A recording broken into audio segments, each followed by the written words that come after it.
It's Red Eye Radio. Gary McNamara and Eric Harley talk about everything from politics to social issues and news of the day. Whether you're up late or you're just starting your day, welcome to the show. From the Uniden America Studios, this is Red Eye Radio. Hello and welcome. He is Gary McNamara. I'm Eric Harley. Welcome to Friday, everybody. Gary? I don't know where to begin. Well, I'll tell you where I'm going to begin because I just finished reading this article in the National Review. Dominic Pino, whose policies are stuck in the past, and this is about the Democrat criticism that Trump's talking about things that we did in the 80s. Mm-hmm. He writes, here he goes. Democrats, on the other hand, are stuck in the 4th century. Their brilliant new policy idea, Kamala Harris's only one so far, is price controls. This float is light on details, but the dispatch indicates that Harris would enforce her plan to impose price stability on the market by decree via the Federal Trade Commission, which would be empowered, along with the state attorney general, to investigate and levy penalties on food companies that violate the federal ban. Imposing price stability by decree was Diocletian's idea of good policy. The Edict of Maximum Prices was issued in 301 AD by the Roman Emperor. Harris's promises fines for price gougers. Diocletian promised the death penalty for profiteers. And then writes, it was a more bloody time then. Goes, price controls go back even further. Archaeologists have discovered price controls a few centuries before then in 1750 BC. For thousands of years, politicians have used price controls to deflect responsibility for their own failures. They don't work, and they create new problems. If the choice is being stuck in the 80s with the policies that won the Cold War, ushered in 40 years of low inflation, and have kept the U.S. a relatively low-tax country, or being stuck in the 4th century with price controls and economic decrees, it's a no-brainer which policy agenda is better. Yeah, I love it. By the way, Noah Rothman over at National Review also had a great piece, and it's Kamala Harris's first policy proposal is economically illiterate. Yeah, he was, by the way, you had Dominic Pino was quoting Noah in his column also. Right. So you know that and I love this. I don't really even have to go further than the second sentence. In fact, I don't even have to complete the second sentence here. Here it is again, Noah Rothman, National Review. On policy, Kamala Harris is starting to put some meat on her campaign's otherwise bare bones. Her earliest attempt at settling policy involved brazenly appropriating Donald Trump's plan to eliminate taxes on income derived from tips. It's policy appropriation.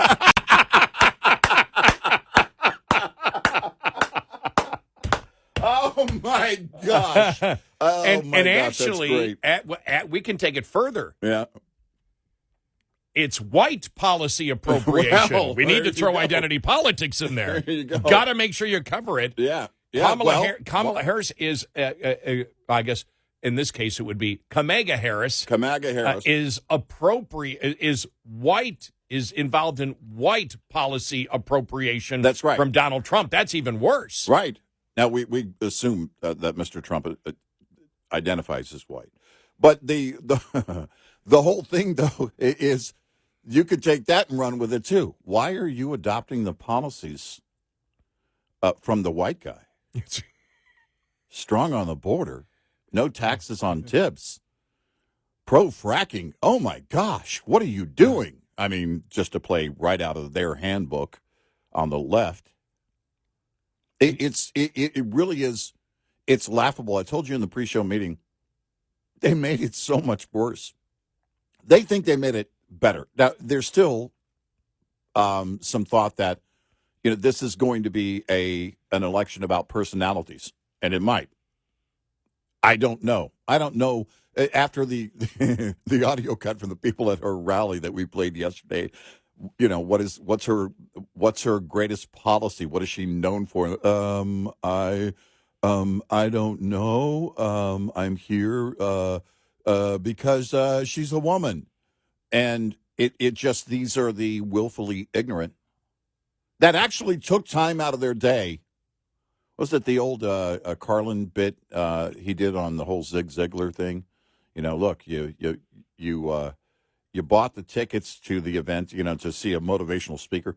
You bought the tickets to see the motivational speaker. You took the day off to go see the motivational speaker. You drove in traffic to see the motivational speaker. You parked your car. You go in. You buy all of the, wares that he's selling, all the, back then, books that he's selling. You're already motivated. Isn't that wasn't that Carlin? That was Carlin. Yeah.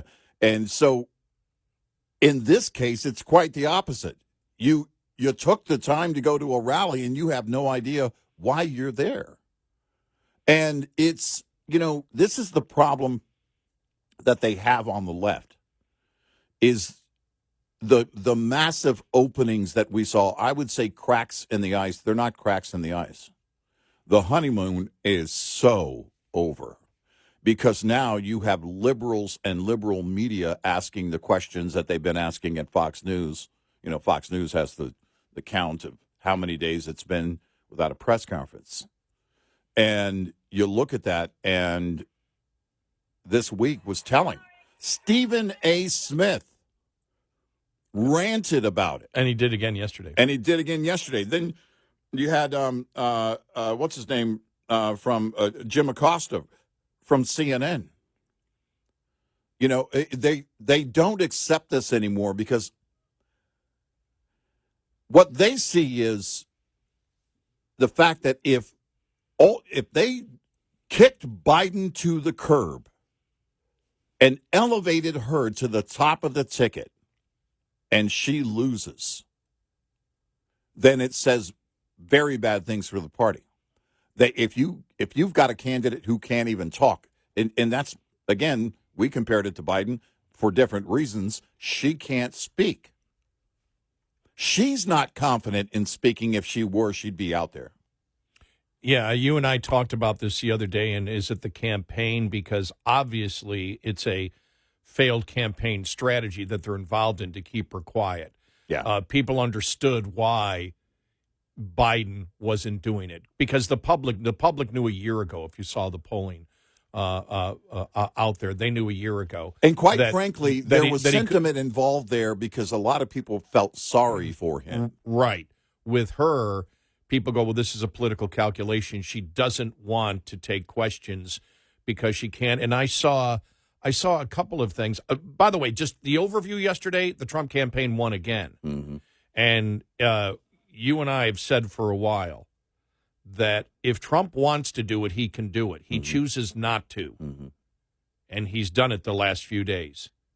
Mm-hmm. He's been on target. And he's been on target because yesterday after his press conference, you had no conservative criticism. Even when he addressed, personal attacks, he goes, well, look, they've sent everybody after me. They've tried to destroy my life. And he said, they call me weird. They called J.D. Vance weird. And he said, they're throwing personal attacks out left and right. He says, so I feel I'm entitled. And I'm like, you explained it. Mm-hmm.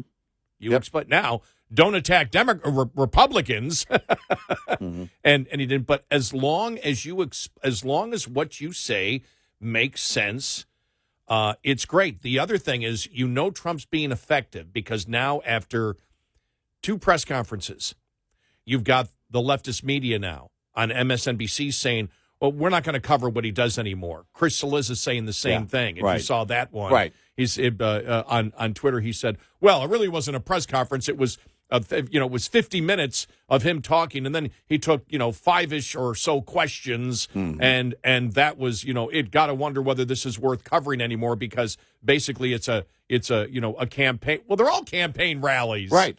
They all are. But you can tell now they're starting to believe that Trump can be disciplined and can be effective.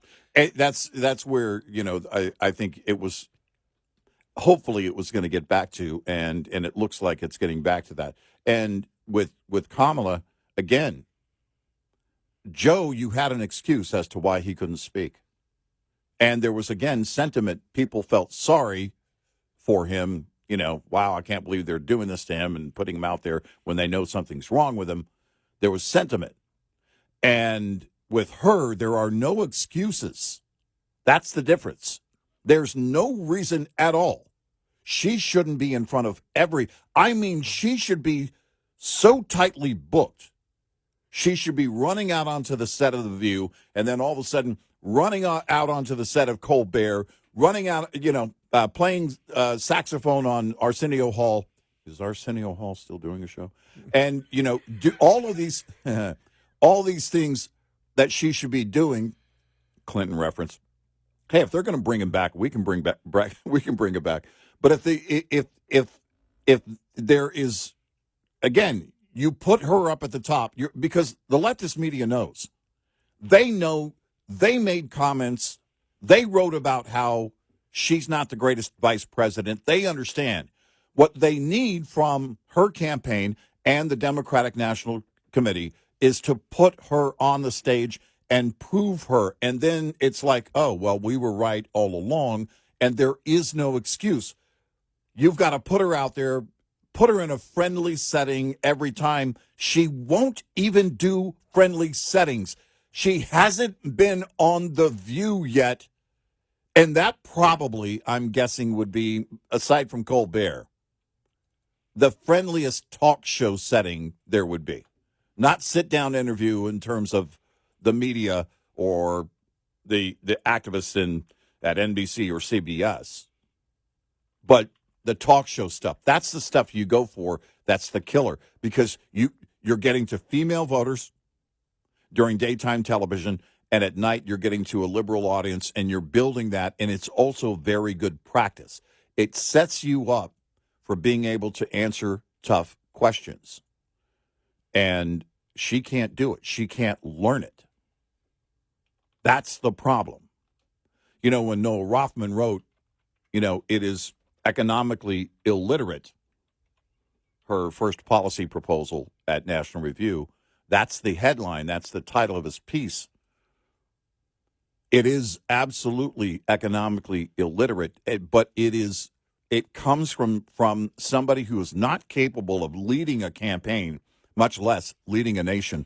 Well, she's proven that over and over again. She got here with 0 votes. When you talk about daytime talk shows, she should go on where, what's her name, Drew Barrymore's show, where she was called, well, you're not just the vice president, you're Mamala. Yeah.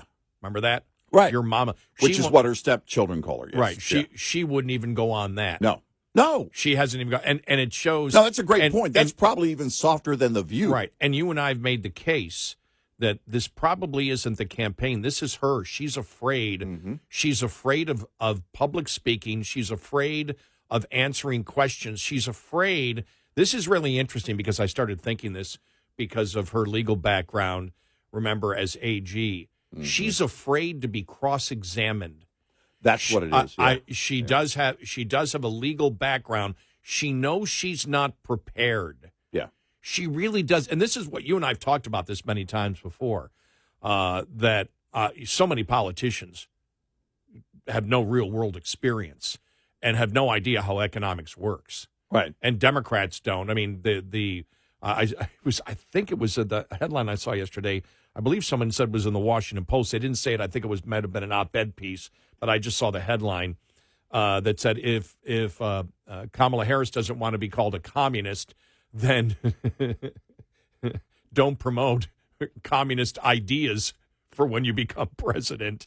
And right. That's on the price controls, which we'll get to here in a little bit, which, again, as was brought up since we've been talking about National Review, said this is basically Biden's plan that he talked about in the State of the Union, and nothing has happened because nothing can happen. Right. Nothing's going to happen here. If you look at the grocery industry, the average, the average, I think, profit margin in the United States is 8.65%. Yeah. If you take financial organizations out of there, it's like 7.5%. Mm-hmm. What is the profit margin for groceries? 1.18%. Yep. So that means for every $100 that you sell, you're making $1.18. And Harris is calling that gouging. Yeah. That needs to be promoted. Right. Specifically but I don't think it's going to go anywhere because this is what and the same thing, you saw the $25,000 for homes too. I think it was Jonah Goldberg, who was a never Trumper, said, "Oh, well, she just announced that prices of homes will go up another $25,000." No, that's right. The direct effect, right? Because there. free money does it, but I will say this, it's the only place where she can go. The only place where she can go politically is to offer everything to everybody. Do what Clinton did. Clinton back in, I forgot what year it was, he got up there for one State of the Union address, and it was just, we're going to give you this, we're going to give you this, we're going to give you this. I'll never forget doing the show the next day. It was like 50 different items that he promoted, and we're going to give you this, and we're going to give you this, and we're going to give you this, and we're going to give you this. And it's the only place where she can go. Where else can she go? No, there is nothing. We're going to give you. Now, the public understands that all this giving is what caused the inflation that we see today. Right. The public does understand that. Right. So we'll see how that goes, but we got a great show ahead. Oh, wow. Yeah, what a day. 866-90 Red Eye. This report is brought to you by Shell Rotella. With advanced synthetic technology, is designed to help keep your rig running with more mileage and less maintenance. Keep your engine humming in the heat this summer by keeping up with preventive maintenance. Think your PM is complete after your oil is changed? Think again. There's grease, transmission fluids, and gear oil to consider too. Clean gear oil, for example, extends gear, bearing, and seal life. It also protects against low speed, high torque wear, and high speed scoring. That means not only longer equipment life and reduced maintenance costs, but also improved fuel economy and lower operating costs. So the next time you plan for your oil change purchase, don't neglect lubrication and inspection, especially on components and parts that work hard to keep your vehicle running safe and smooth. Coming up, more with Gary McNamara and Eric Harley. It's Red Eye Radio.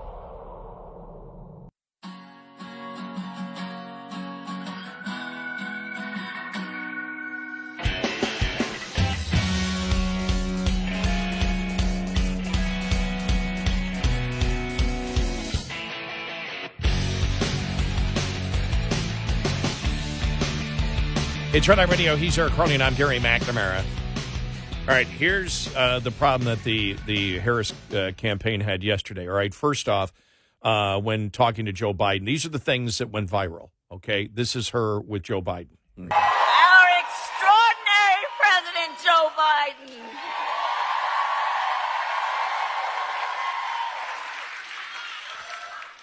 And he's going to speak in a minute, but there's a lot of love in this room for our president. She's talking to him again like a child. Yeah. I mean, that's the one thing. It's almost like Jill talking to him. It was bad, and then followed by this, because all this is going to be used by Republicans. And this Pete Ducey asking Biden this question. Here we go. How much does it bother you that Vice President Harris might soon, for political reasons, start to distance herself from your economic? She's not going to. You don't think she's not going to? Yeah. And then finally, this between her yesterday, Waltz and Harris interviewing themselves. Like I have white guy tacos and What is like that? black, Like mayonnaise and tuna? What are you doing? pretty much ground beef and cheese. That's and okay. Do you put any flavor in it? No. Oh. Here's the deal. No, they said to be careful and let her know this, that black pepper is the top of the spice level in Minnesota, you know. I'm the first vice president, I believe, who has ever grown chili peppers. I'm trying to No way. expand We'll my figure that- my food knowledge. You know what? We've got some cantaloupes. You'll be fine. Yeah. Wow. Wow. Yep.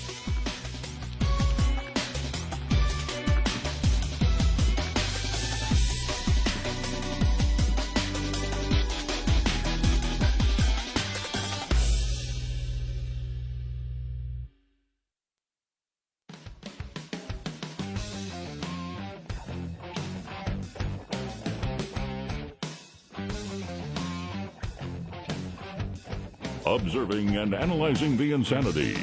Eric Harley and Gary McNamara. Nightly on Red Eye Radio. And he is Eric Harley, and I'm Gary McNamara. Good morning. Download our Red Eye Radio app today, and you can listen when and where you choose. So, yeah, it was pretty cringeworthy yesterday. I got to find the audio coming up from MSNBC where they said, well, this whole joy thing is really good. I mean, they're talking about joy, and there's no joy in Republicans. Well, you know something? It's not a joyous time in this country. Mm-hmm. When you see, we had played the audio of MSNBC talking to blacks about inflation, and that one woman who they interviewed who started crying about how tough life is because of inflation. Yeah. You can't go to people that are suffering and say, be joyful. Right. No, you can't. No. Look, the real price gouging is coming from the federal government. Inflation is price gouging across the board. Government gouging is why you have gone through what you've gone through over the last few years. And it doesn't stop at the grocery store aisles. It's right there at the pump. It's with your rent. It's everything. That's how inflation works. So if we need to do an investigation, California, on gouging, that would be very quick. Gary and I can point if you need. Yeah, the reason we are where we are today is Kamala gouging. Yep.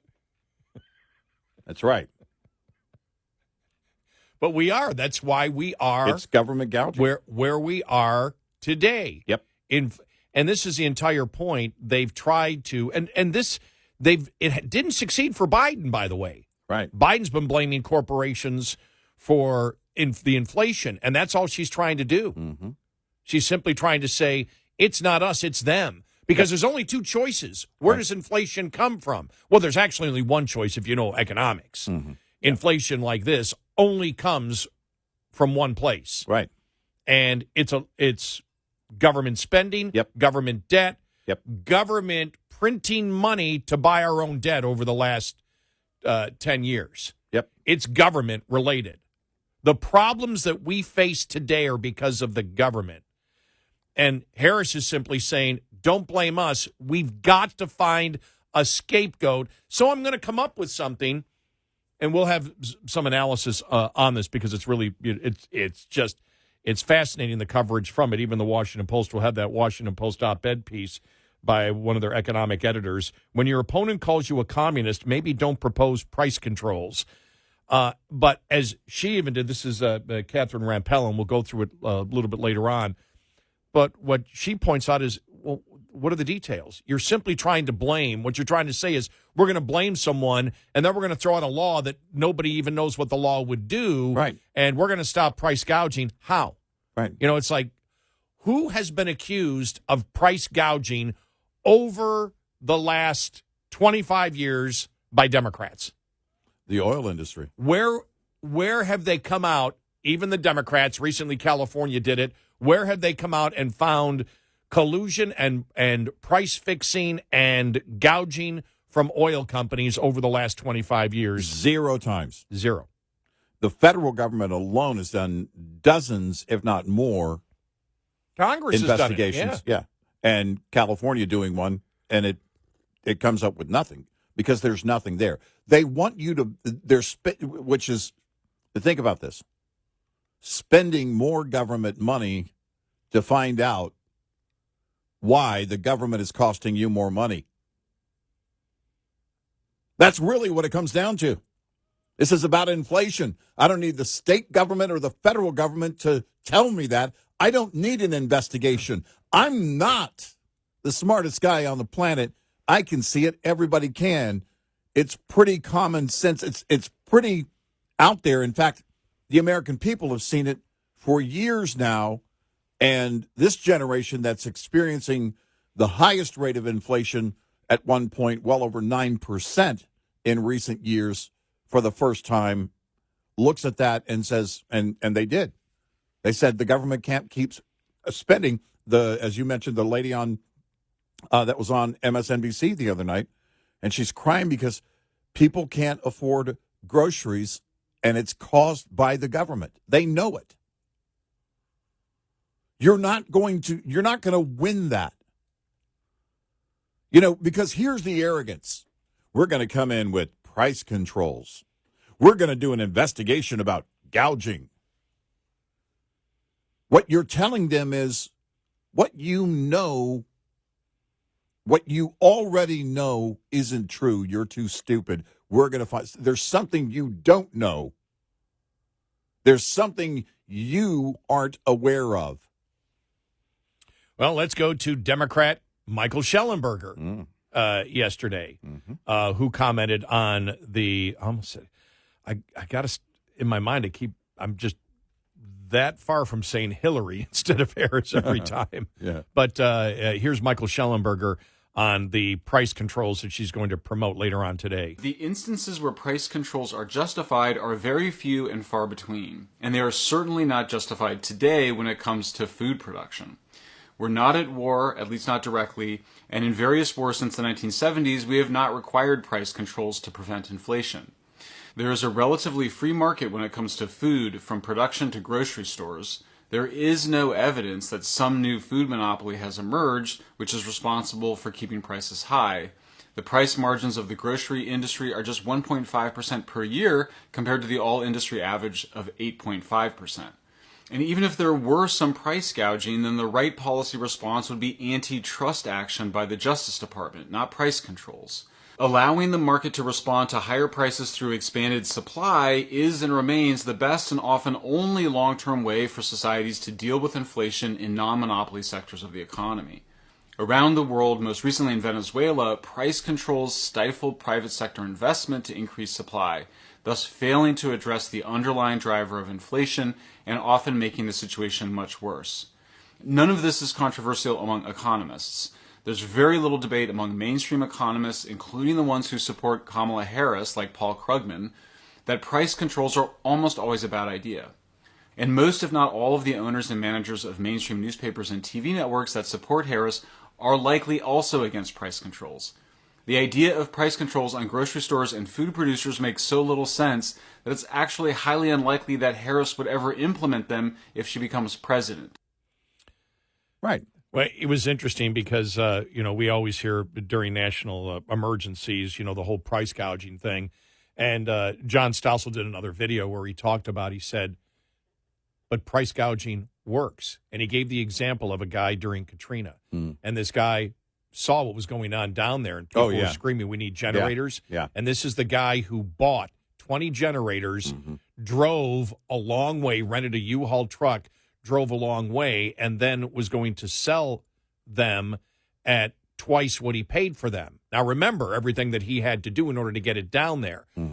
People wanted it and were willing to pay the price to get the generator. Right. Because the choice is we don't have a generator or we have a generator, and here's somebody who, again, paid retail price for it thousands of miles away, rented a U-Haul truck, took all of his time to go down there, buy everything, do it, and said, I'm going to make a little profit on it myself, and you can see why the price would go up. Police would not allow him to do it. He ended up in jail for price gouging. Nobody got their generators. Right. So what is price gouging? Should the government have come in at that point and said, you can't do that? $1.50 bottle of water outside the secure area at an airport, at a grocery store or somewhere else, even at a convenience store, inside the secure area at an airport, it's 2 or 3 times the price. I paid for water at the airport. This is in Buffalo. Over $4. Yeah, I was going to say I paid what I paid in July. I want to say with tax it was right around $4.50. Now I could have gone to the drinking fountain. It was free. Yeah, it was the drinking fountain was about 200 feet away. But you would have to take your mask off.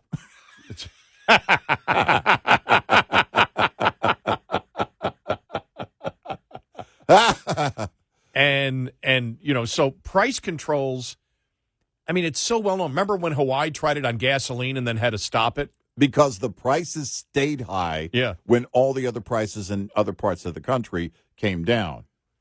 In Hawaii, they stayed up close to where the price control was because they could. Because they, in fact, I don't know. I'd have to go back to each individual retailer. You're going to have to make it up for what you lost during that. And I don't know how many. I'd love to go back and see how many retailers actually went out of business. the policy. By the way, I have not seen a lot of support for the price controls for food. Have you? No.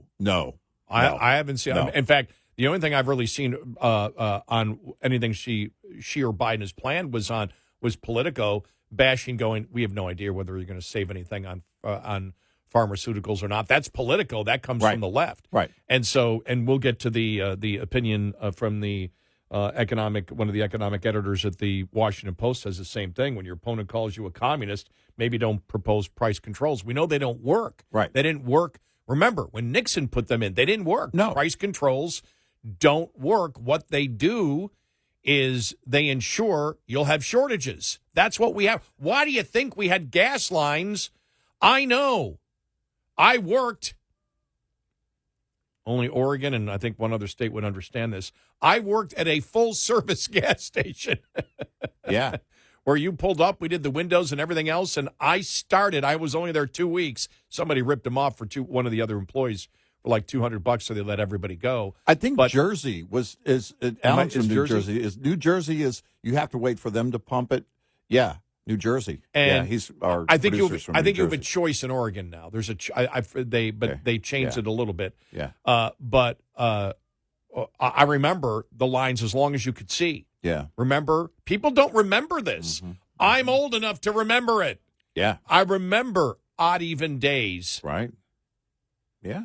I remember that. You couldn't get gas every day. Right. Now, if you allow the market to increase the price of it, the product comes. Mm-hmm. Mm-hmm. So that's the choice that you make. But the fact is, you can't justify it. You can't justify it morally. Economically, you can't justify it. Morally, you can't justify it. You can't say that the grocery industry, with their profit margin that is 4 times less than the average profit margin of the average company in the United States, is gouging. Right.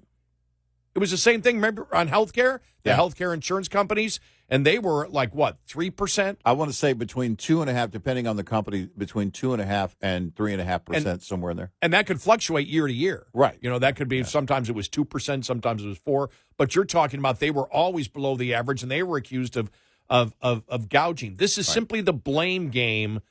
This is the blame game, and it's Democrats again saying the American public are idiots and they don't know what's going on, and so we'll just blame these people, even though there's zero evidence that those people are to blame for everything, for anything, and there's a ton of evidence that our administration is the one responsible for the inflation that exists today. Right. Look, capitalism requires that the competition remain in effect at all times, and I think the competition. I did some grocery store shopping yesterday. And the competition is pretty fierce. And I'm noticing some of the newer, it's funny because some of the trending items that happen, and this was in the health aisle, and there were some trending supplements that have, come out over the last few years that have really taken off. And then there's a store brand version of it. I was at Walmart. There was a store brand version of it. And I thought, man, the competition's getting fierce. You're trying to get the market share of whatever's going on with that shelf space. And you look at that, of where we are. Capitalism requires competition. At all times, you have to be competitive because the price is right there. I looked at something where the brand name was nearly 3 times the expense of the Walmart brand yesterday. Well, what do you think people are going to buy? Exact same item. Competition. Yep. Competition is what reigns, and that's what keeps prices down. 866-90-RED-EYE. Lines open for your calls. 866-90-RED-EYE on Red Eye Radio.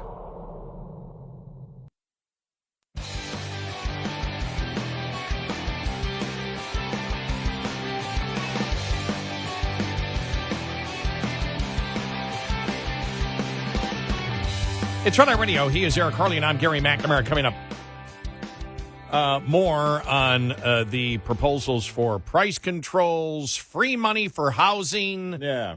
Again, this is expected. It's like, okay, and we're talking about somebody who is as liberal socialist as you could possibly be in a Kamala Harris. So none of this is surprising at all that she's doing it, because when you have nowhere to go, you promise everything in the world. Yeah. And you blame everybody in the world, especially when your administration, the people blame for what's going on, you attempt to deflect. Yeah. I don't believe it's going to work.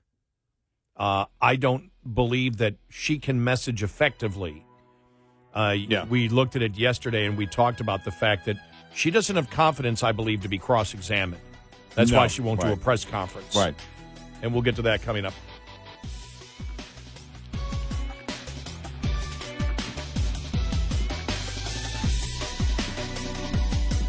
Top of the Hour News is brought to you by House Products. Visit houseproducts.com. This is Red Eye Radio on Westwood One.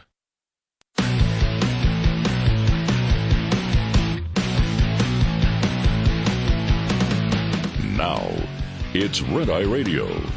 Gary McNamara and Eric Harley talk about everything from politics to social issues and news of the day.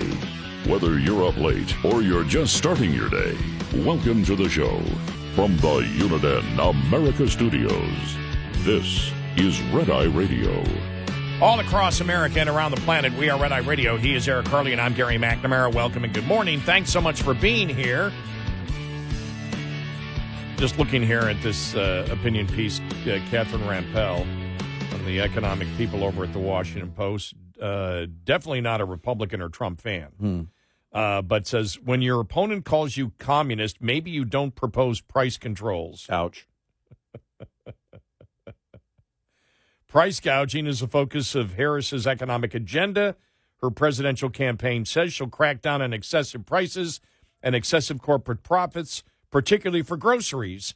So what level counts as excessive, might you ask? To be determined. But Harris will ban it. That's the thing about price gouging, as has been said about hardcore pornography. You'll know it when you see it. It's not hard to figure out where this proposal came from. Voters want to blame someone for high grocery bills, and the presidential candidates have apparently decided the choices are either the Biden administration or corporate greed. Harris has chosen the latter. In a news release Wednesday, her campaign said the first 100 days of her presidency would include the first ever federal ban on price gouging on food and groceries, setting clear rules of the road to make clear that big corporations can't unfairly exploit consumers to run up excessive corporate profits on food and groceries. Well, what are these clear rules of the road? Or the thresholds that determine when a price or a profit level becomes excessive? The memo doesn't say. No. And the campaign did not answer questions that I sent seeking clarification. They won't even talk to the Washington Post. The most likely template for Harris's proposal is from Senator Elizabeth Warren. Here we go. Harris co-sponsored similar legislation with Warren in 2020 when Harris was a senator. Warren's bill would ban any grossly excessive price during any atypical disruption of the market. Alas, no definition was provided for these terms either. Rather, the bill would empower the Federal Trade Commission to enforce bans using any metric they deem appropriate, which is why this isn't going to go anywhere, because the last thing Republicans are going to do is let federal agencies determine the definition of things that Congress hasn't determined what the definition is. That's why it won't happen. Yeah. It's hard to exaggerate how bad this policy is. It is, in all but name, a sweeping set of government-enforced price controls across every industry, not just food. Supply and demand would no longer determine the price or profit levels. Far-off Washington bureaucrats would. The Federal Trade Commission would be able to tell, say, a Kroger in Ohio the acceptable price it can charge for milk.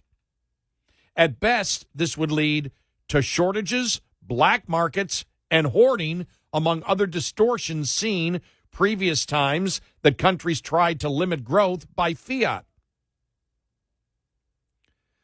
At worst, it might actually raise prices. That's because, among other things, the legislation would ban companies. Look at this. That's because, among other things, and they're talking about the Warren legislation. Right, what they were trying to do Harris in agreed to 2020. write. Yeah. That's because, among other things, the legislation would ban companies from offering lower prices to a big customer such as Costco than to Joe's Corner Store, who doesn't buy in such great volume. Exactly. Which means quantity discounts are in trouble. Worse, it would require public companies to publish detailed internal data about cost, margins, contracts, and their future pricing strategies. Posting cost and pricing plans publicly is a fantastic way for companies to collude to keep prices higher, all facilitated by the government. Let me introduce another thing that it would be where it would cost the taxpayer. Where does the government get all of their supplies? They don't make them. So if you're going to have this, and if this legislation from 2020 had made it into law, the idea then would require, again, buying in bulk. The government gets a deal because it's a contract, right? You bid on contracts. Would those contracts then be illegal? The bidding process for those contracts, would it be illegal for the supplies needed for the military personnel, both abroad and stateside? Well, of course they would, which would mean that the taxpayers would have to pay more for that. The cost of running the military would then go up as a result of that alone. So on Wednesday, a government report showed that grocery prices in July were up a measly 1% from last year after, as we know, rising depending on between 20 and 30%, depending on what you're buying. Right. As the White House itself has touted. The White House has said grocery prices have stabled. Right. Indeed, annual grocery price inflation has hovered around that level for the past 8 months, way down from the double-digit inflation of mid-2022. Additionally, profit margins for supermarkets are notoriously thin. Despite Harris's and Warren's accusations about excessive corporate profits, those margins remained relatively meager when the prices surged. The grocery industry's net profit margin peaked at 3% in 2020, falling to 1.6% last year, currently at 1.18. If that sounds high, note that the average net profit margin, what's left over after expenses for all public companies nationwide, is 8%, 8.5% right now. I think she's looking at last year. So, and then the more to the point, if your opponent claims you're a communist, maybe don't start with an economic agenda that can accurately be labeled as federal price controls. Right. Well, okay, so we'll bring into it, remember the whole mom and pop, mom and pop, mom and pop. I actually worked for a mom and pop grocery store when I was in high school. And you see these stores, not just grocery stores. What about convenience stores? What about price controls for convenience stores? Yep. You pay for the convenience. You pay for the convenience of it being open when grocery stores aren't open, the convenience of not having to walk 2 city blocks to get to the milk aisle. You pay for the convenience. You're going in and you're also maybe putting gas in your car, and while you're putting gas in your car, you go in and you get something to drink and maybe a snack or whatever it is going to be, but you're going to pay more for that, and you know it, you're willing to do it. What about the mom and pop that own the convenience store or the small grocery store in New York, the bodega? What about those individuals, the mom and pop, who do charge more because, number one, they don't have the buying power of a Walmart. They don't have a proprietary supply chain. They don't have that. But they also have on their side this mutual agreement between customers, the buying public, and the convenience store or smaller store business. And that is, you're willing to pay more because you don't have to spend all day going up and down the grocery aisles. You're going to go in and you're going to grab a handful of things. And yes, it's much higher than if you went to the discount retailer, but you're willing to do it because you're in a hurry. You're buying your time back. Well, You can't do that. They're going to have to bring in line. Here's what happens. Well, the Walmart prices are going to be what they are. Costco's not going to be able to give you a discount. And the convenience store industry would be gone eventually. Because aside from the massive chains of convenience stores, and even then, many of those, you have now 7-Elevens that now have individual owners. It's not Southland like it used to be back in the day. That was actually started right here in our backyard here in North Texas. It's not what it was because the profit margin isn't there. It's not something that you're going to make millions of dollars off of, even if you're charging higher prices. But that business model would have to be gone under price controls. Have you seen any economist come out? As was mentioned, Ben Schellenberger, even Krugman disagrees with price controls. Right. Is there anyone out there? Did you see, since we've known this 2 days, any liberal come out in favor of this? Nope. Number one, it's not going to happen. Right. All right. It's not going to happen but it's just the fact of what she is proposing almost has universal condemnation from economists on both sides for years. Right. Look, everybody knows. The Obama economists, they know what caused the inflation. Yep. They warned about it. Inflation is too many dollars chasing too few products. Right. And speaking of which, that whole $25,000 for housing. Ooh, man.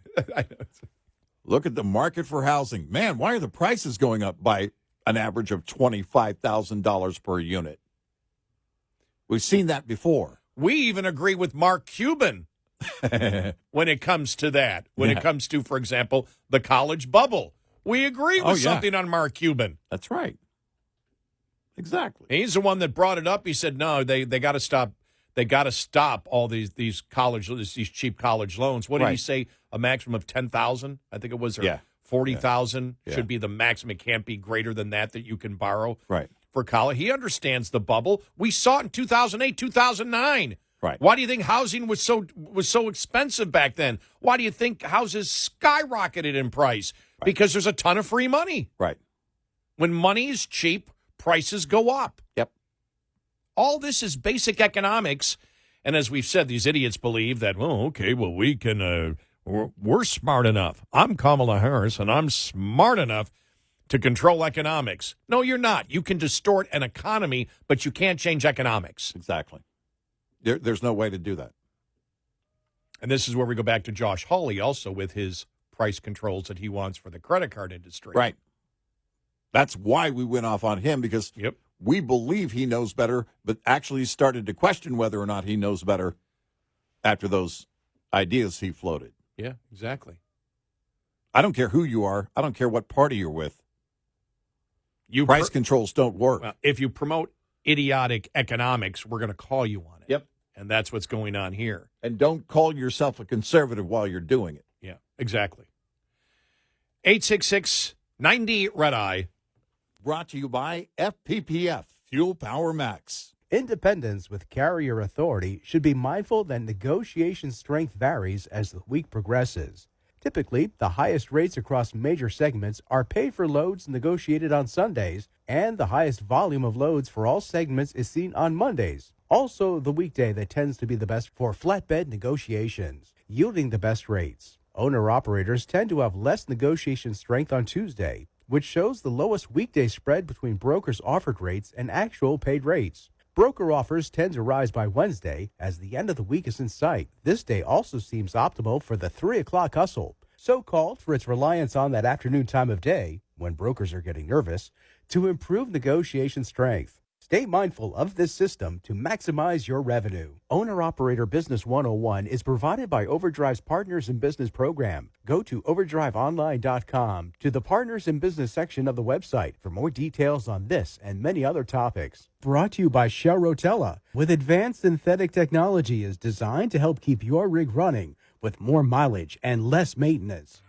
Get in touch with Red Eye Radio, toll free at 866-90-RED-EYE.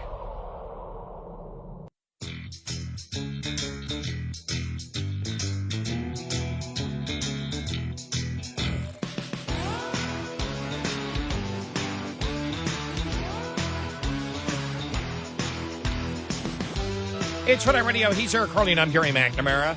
Let's go to Jaden in Bakersfield, California. Jaden, welcome. You're on Red Eye Radio. Hi, Jaden. I want to tell you, I am 17 years old. I'm turning 18 on September 14th this year, and I will be able to vote. I'm not going to vote for Kamala Harris as a black male myself. Why is that? The economy, the border. She's going to let a bunch of migrants into our family and into our schools, into our homes, and we're in trouble. And everywhere I go, I see illegals, and I see homeless people, and it's just like, I can't take it anymore. And also how she says she hates Donald Trump, calls him Orange Hitler and all sorts of things, and yet she's going to steal ideas from him and still call him all kinds of names. That's interesting. Yeah, call him names and steal his ideas. That's an interesting way to put it. What do you think? I mean, clearly your peers, in your age group, don't feel the same. But then again, maybe there's something I'm missing. Do you have anybody in your age group, any friends whatsoever, that are on your side politically that feel the same distrust for Kamala Harris? No, all my friends like Kamala Harris. They think she's so-called brat and that she gives these good vibes and she's joyful and she's the almighty savior and everything. But my little brother, Derek, 16, he feels the same way because we're a Republican household, and I thank God that my mom and my dad raised us to be Republicans, or else our country would be even more than a hellhole than it is. And if Kamala Harris gets elected, our country is going deeper and deeper into the depths of hell. And the only person that can save that is Donald Trump. And our country is already messed up, so he can do a good job, but it's going to take years and years to get back to where we're supposed to be. Well, Jaden, and only we, the young people, can do that.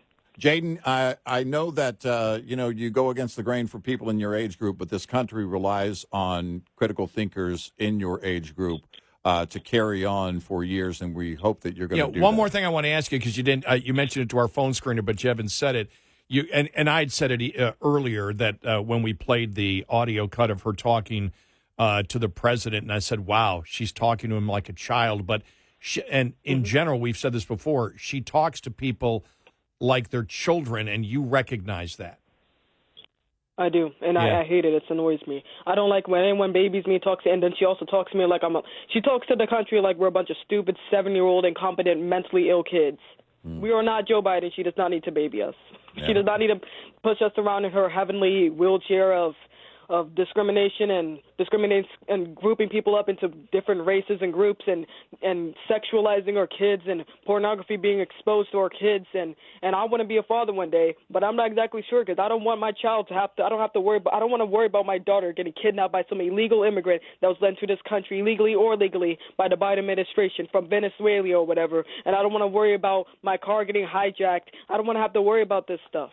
Yeah. And my brother, he's 16, he drives a car, and some migrants tried to break into his car, and there were some illegal immigrants from I don't know where, but they didn't speak English. I think they're from like Cuba somewhere. It's like everyone's coming to our country. We have no control over the border, and then they want to blame it on Donald Trump. It is not Donald Trump's fault. Kamala Harris is the border czar. Not Donald Trump. Joe Biden admitted he appointed her to be the border czar, and then the whole Democratic Party is just going to sit there and act like it never even happened, like it was just a figure of our imagination, which is frankly stupid. And the fact that the young voters and the Gen Z is the ones that are going to be in control of the world, and then when I can run for president someday, but I don't even know, and then we're going to have to be the ones that are going to have to be the president of this country. And what are we going to do? We're going to make the country brat. We're going to put tampons in the boys' bathrooms, and we're going to sexualize our children.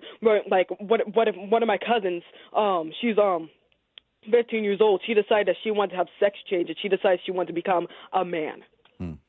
Well, Jaden, one thing I can say, you're telling us exactly what you think, and we thank you so much for your call. We really, really do. Thank you. Have a wonderful day, because I'm sitting back here just going, I didn't expect this. I'm gonna be looking for, in 17 years and 1 month, I'm going to be looking for Jaden on the ballot somewhere, maybe in California, maybe there in Bakersfield, and maybe because he'll be qualified to run for president in 17 years and 1 month, and maybe on that top ballot, who knows? But it's going to require critical thinkers in the future. It's going to require that, and Jaden describes it as being raised in a household of critical thinkers. That's what this nation requires if we're going to keep it from going into complete and utter chaos. Thank you, Jaden.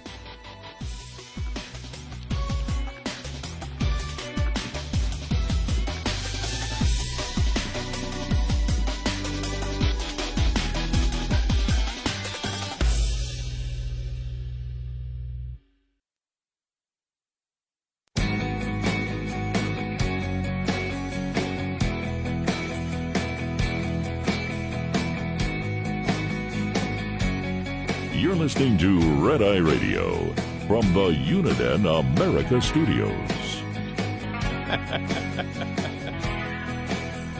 I'm telling you, X is fun now. It really is. X is fun.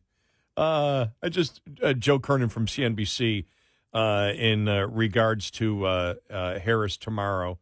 Today, later on today, going to the plan to prevent corporations from price gouging in groceries, even though there's no evidence of price gouging.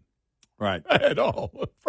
But Joe Kernan writes, awesome, brilliant.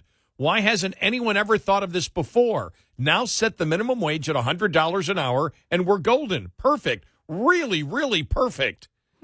But for any Democrat out there, why aren't you demanding that the Democrats, because if government control will solve the problems, then why don't Democrats promote a $100 an hour minimum wage and price controls on everything?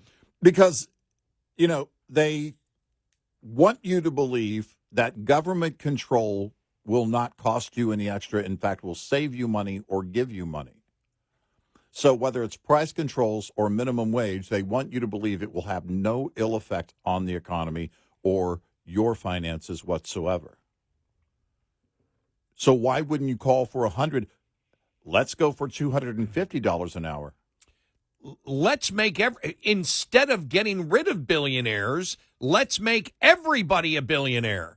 Let's go into electrician territory. Wonder if I could sell that. $300 an hour. Wonder if I could sell that as a politician. Or to a group of liberals. I probably wouldn't be able to get elected in that because people would. But I wonder if I got a bunch of liberals that, to me, are economically illiterate, whether I could sell that. Look, they got it all wrong. They're saying get rid of billionaires. No, let's make the minimum wage high enough where everybody can become a billionaire. Okay, maybe not a billionaire, but everybody becomes a millionaire instantly. $5,000 an hour for everybody. Right. I wonder how many people, if I had a group of 100 liberals, how many would buy into it if I approached it with the speaking confidence of Harris. Oh, no, okay. No, with my speaking confidence. Mm-hmm. Another thing I wanted to bring up, because you and I have talked about it, when she talked to Joe Biden and talked to him like a child, that's really bad, because if you start talking to people like that, Jaden recognized it. Yep. In fact, it wasn't one of the first things he said. I had to remind him of it, but it's one of the first things he told Alan, our phone screener. I hate how she talks to people like they're 5 years old. Mm-hmm. And I went, whoa, because it's like, wow. But the thing is, somebody who was 17 really recognizes it, especially if your mother has talked to you like that. Exactly. My mom still talks to me like that. Well, she always will. When people always come to me and go, wow, I'm a 40-year-old adult and my parents talk to me like I'm a child. Yeah, you are their child and always will be. I actually insist on it with my mom because it lets me get away with things. Well, Mom, I'm just a kid. But when we see Harris right now, we're wondering this. You and I both said this can't be the political the political idea of her of her aides, because they know how it failed miserably. Mm-hmm. There's somebody in the Harris campaign saying, you can't do this. You and I were having a discussion. I don't know if it was a pre-show meeting, mid-show meeting, whatever. We're always having meetings where we talked about confidence in public speaking and confidence in being cross-examined. And I used that term, and a couple of people responded to me. They said, wow, that's really interesting. And I said, she's a prosecutor. She's really afraid of cross-examination. And I know that I didn't get into talk radio. How old am I now? I'm trying to think about how long has it been? All right, 35 years. So I got into talk radio when I was 33. Mm-hmm. I had no confidence. Mm-hmm. None. Radio, music radio was easy. Mm-hmm. All right, here's, okay, I was going to say Lady Gaga. Here's Madonna with her latest hit. Mm-hmm. Here's the Greg Kinn Band. Mm-hmm. Too bad he died yesterday. You saw that, Greg Kinn. Yeah. That's easy to do. Mm-hmm. Let's tell jokes. Let's talk about what's going on in Hollywood. How's the latest sports team going? That, and anybody who has ever been in music radio, who went to talk radio, every single one knows the terror of you going on the air and exposing yourself to, my first station I worked at, dozens of people, thousands of people who can tell you if you know what you're talking about. Sort of like Twitter, X, where, now somebody will say something and it's like the public corrects them.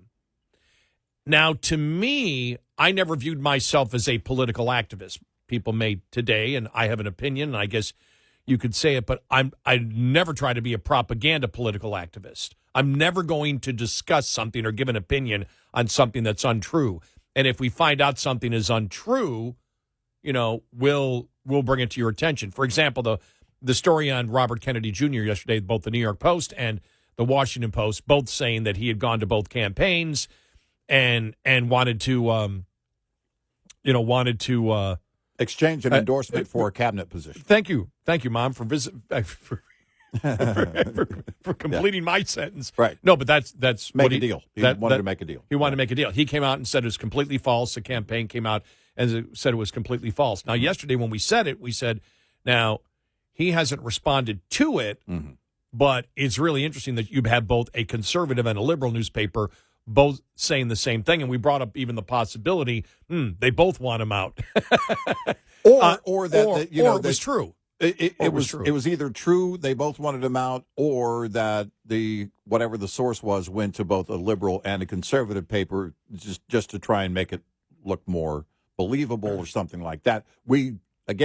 If he's denying it, that's one thing. I tend, after the whole Bear episode, I tend to not trust him as much as I did before.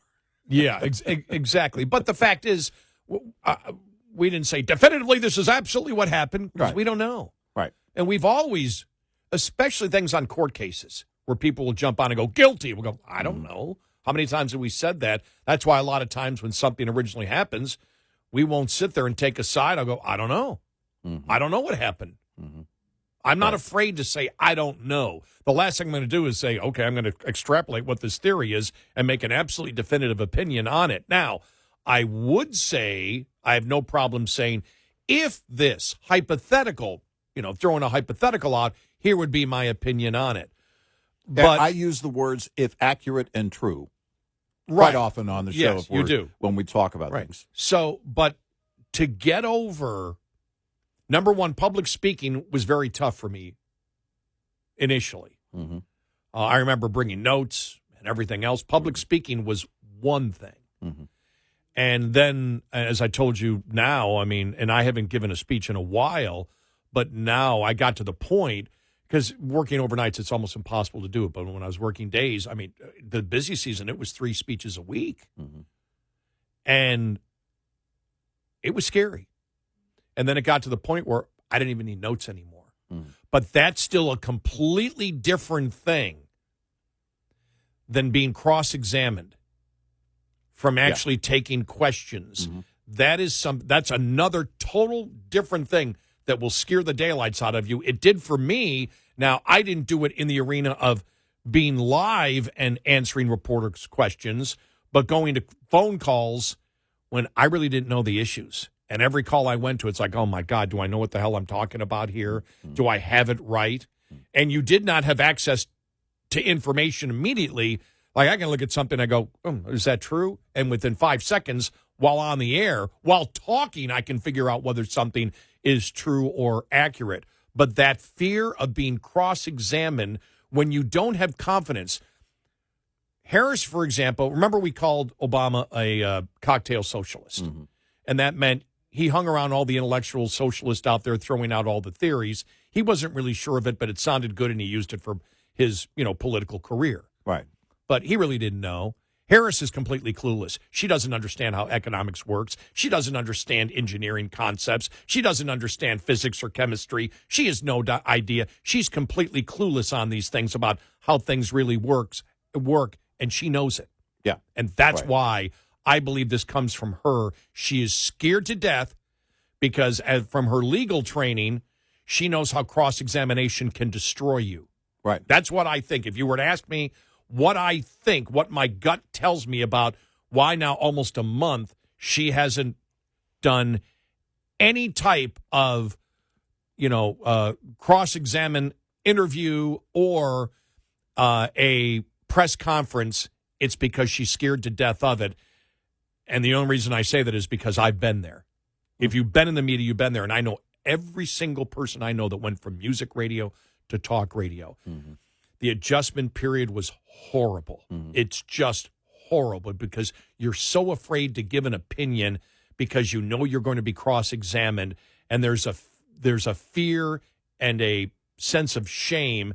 If I'm wrong and somebody blows me away, I don't know how I live with that. Well, that, and you're putting yourself out there in a much bigger way than before, because you actually have to, if you're doing it right, you have to then expose all of your convictions of what you actually believe as a person, which really is the composition of an individual. Those beliefs, we heard from Jaden. Jaden is about to be 18, and he gave credit to his parents. So this is, my gosh, I know it's Bakersfield, but still California and public schools. I assume he went to a public school. Maybe he did, maybe he didn't. But there's so many sources of indoctrination these days. But Jaden's parents clearly did the job that they were supposed to do in their home and raised a critical thinker. I liked how he identified and was so passionate about what you heard was conviction. But about identity politics. Yep, what you heard was conviction. Yeah. And just so people know, Jaden, 17 years of age, told us he's black, but identity politics that we've talked about, judging people by groups and not individuals, because that's not what happens out there. People deal one-to-one all the time, and the identity politics of the Democratic Party is not where the nation is. Right. It's not how we live our lives.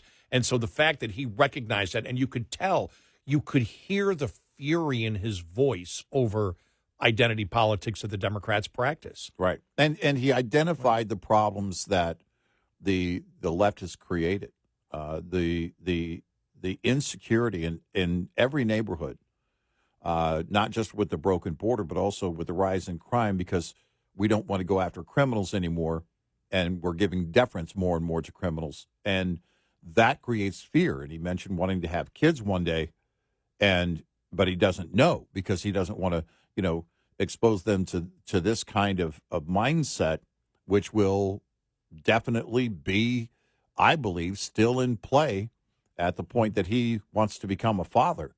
And that has to be scary. It's scary as a father and grandfather for me right now. I don't have young children, but I do have young grandchildren.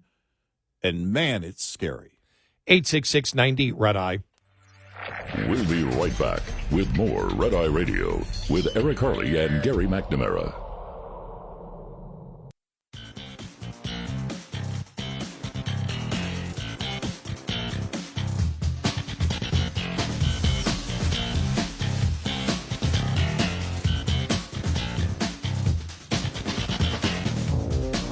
All right. It's Red Eye Radio. He's Eric Harley. I'm Gary McNamara. Coming up following the top of the hour. We'll get to more of your calls and comments. We're here to Friday already. It's just a crazy day. Yeah. But this story just came across from the New York Post. And we'll have it for you, the specifics of it. But the headline, Harris campaign job seekers. If you want to work in the Harris campaign, you now have 9 different pronoun options. Yeah. And then the headline, more pronouns than policy. Well, of course. This is just idiotic. Well, and I already, just from the headline, and we want to thank Victor Nava, or give him the credit, rather, for publishing this at New York Post. It came out just over 10 minutes ago. And it's, when you say job seekers have 9 different pronoun options, just 9? Yes. How dare you? Because remember, Amazon, we were in the old studio. Mm-hmm. We've been here like 9 years, you know. Mm-hmm. Like 9 years we've been in this studio. Mm-hmm. I just doesn't seem like that long. But it was the old studio where Amazon had 56 different pronouns. Facebook? Yeah. Facebook. Amazon, Facebook, yeah. Amazon will sell you whatever gender pronoun you want, and it will be there at your doorstep the next day. Or between 4 and 8 a.m. Exactly. That's the one that I love. I order something between 4 and 8 a.m., and I pulled into my driveway. You know, I go to pull in my driveway. There's a van blocking my driveway and somebody at my door. I'm like, what's going on? No. That's right. I ordered something from Amazon. I was out front actually adjusting my garden lights after work one day, like 5:15 in the morning. And then a car pulls up and then someone gets out. I'm like, oh, man. All right. We're about to scrap, I guess. I don't know what's going on. Something's going to happen. Oh, it's Amazon. Oh, okay. That's fine.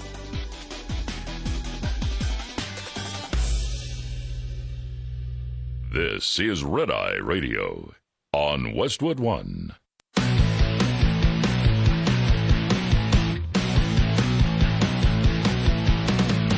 Now, it's Red Eye Radio. Gary McNamara and Eric Harley talk about everything from politics to social issues and news of the day. Whether you're up late or you're just starting your day, welcome to the show. From the Uniden America Studios, this is Red Eye Radio. All across America, we are Red Eye Radio. He's Eric Harley, and I'm Gary McNamara. Good morning. So New York Post just out with this article here in the last half hour.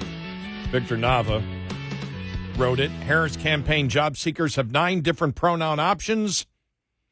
Vice President Kamala Harris's website allows job seekers to choose from among 9 different pronoun options when applying for a position on her campaign, leading some social media users to blast the Democrat for having more pronouns than policy. Applicants can select from the more mainstream he, him, she, her, they, them. See, I've always wanted on LinkedIn, because I see people have it.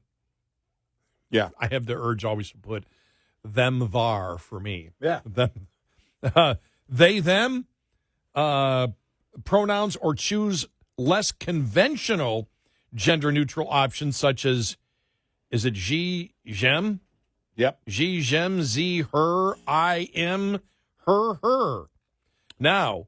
Or here, I think is how it's. Is it here? Here, which is HIR. Here. Okay. All right. Well, yeah. Here. Well, there's also who. You have who and here. HUHU. Who. Right. Which is if you want to be known as a humanitarian first and not your gender. Right. Who indicates that a person wants to emphasize their humanity over their gender. By the way, when I said who, here, I said, are we reading The Cat in the Hat Comes Back? And this is just the 9 they have right now. Right. You can't help but add more. 9 is nowhere near the 58 that Facebook had at one time. So who indicates that a person wants to emphasize their humanity over their gender, and far, which denotes that a person is fluid between multiple genders, but not masculine genders. There's also the fee, fi, fo, and fum, If you want to be known as someone who likes limericks. Well, no. I'm amazed you don't understand that one. What? Fee, fi, fo, fum would be you wish to emphasize your height. Yeah. Right. Over your gender. Mm-hmm. Being a giant. Yes, exactly. Or less than a giant.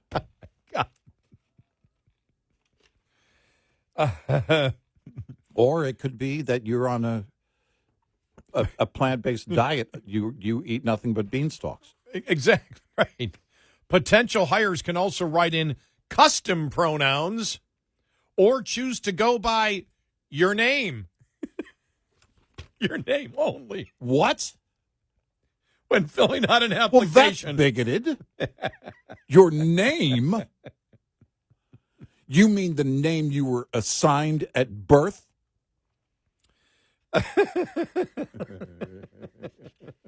This is so much fun. I like who the best. Yeah. Now, the thing is, you needed, though. Come on, let's be honest. The left needed pronouns that could emphasize their virtue signaling over gender. Yeah. And that's what you have there. Because who, which indicates that a person wants to emphasize their humanity over their gender. By the way, what's the meaning like when people decide these things? There's got to be like a conference meeting. No, it doesn't end. It's not over. It started years ago, and it's not over. They okay, let's come back next week. Because that's where we are. Who, which indicates that a person wants to emphasize their humanity over their gender. I want to emphasize my virtue signaling over gender. Well, you allowed to do that? Well, if your pronouns are supposed to be all about gender, if you're saying they're not about gender anymore. You're saying you just want to be known as a human? That sounds very MAGA.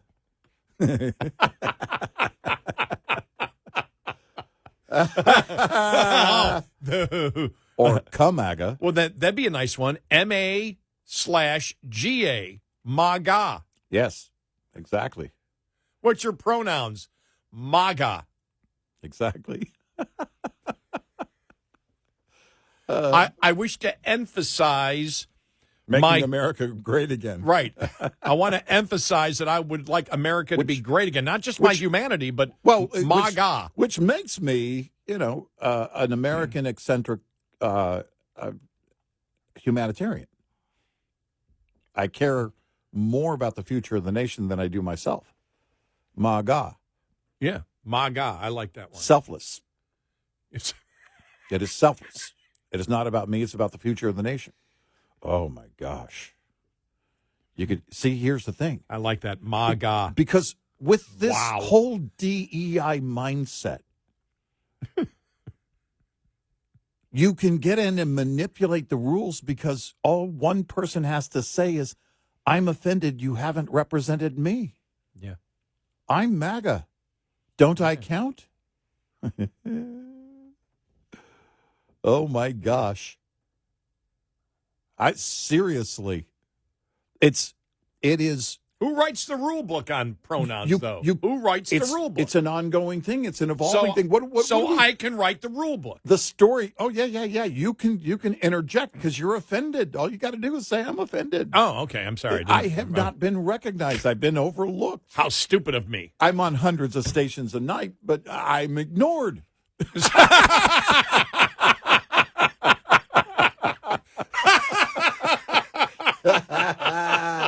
Oh, we can do this all day. This is so good. And that's the thing too, is that we touched on the story when it first broke, but then someone else brought it up in an article that you had yesterday or day before about how they can't even get things done in money they've already spent because of DEI. Yeah, they haven't spent $1. All the money that this a couple of years ago. Yeah, all the money that came out a couple of years ago from the $1.9 trillion spending boondoggle. all the billions and billions of dollars for, remember internet, how critical it was that we get internet, rural internet everywhere? They haven't serviced they haven't created one single person who has gotten internet from that program. The infrastructure, not even one shovel of dirt. Not one shovel of dirt for the infrastructure because they cannot get by the climate change and DEI requirements that have to be laid out first. Now, Joe came out and said, a while back when it was addressed, Joe Biden came out and said, well, no, we're going to do it all Wi-Fi. It doesn't work that way, Joe. Sorry. Yeah. Well, by the way, that was from the FCC commissioner. Yes. One of the Republican FCC commissioners that said, we haven't done one thing. Not one thing have been done with that money. They can't even, liberalism is so screwed up now. Yeah. Where they promote, we're going to give you this money, and they can't spend the money because they can't get by their own insane regulations. Right. Was it a Ajit Pai that put it out? He's, by the way, a great follow on social media. He was FCC. No. He was head of the FCC for a while. No, I forgot who it was. I think, did I keep it from yesterday? I don't know if I kept it. I thought I bookmarked it, but I'm not sure. But no, it wasn't. It wasn't him. But you look at how they are frozen, and what does that tell you? They can't get anything done. Why? Because somebody complains. It just takes one person issuing a complaint, and everybody has to freeze. You can't move forward because you'll never be able to fulfill any DEI quota because they're ever changing. There is no quota. You're pouring basically water into a boat that has no bottom. Brendan Carr, Okay. FCC commissioner, was one who said it yesterday. Said we haven't spent one single dime. Not one thing has been done. This is a couple of years old now, and nothing has been done. Yeah. Nothing. Yeah. What is it? 2 years old? 3 years old? 21. Yeah. Passed in 21. Yeah. 3 years they haven't done nothing. They can't get by their own regulations. You create all these rules, and the thing is the rule book, you ask the question, which is something we ask all the time. Well, who writes the rule book? Everybody. Everybody. Everybody writes the rule book because I'm offended. Well, stop the presses. Don't print that rule book just yet.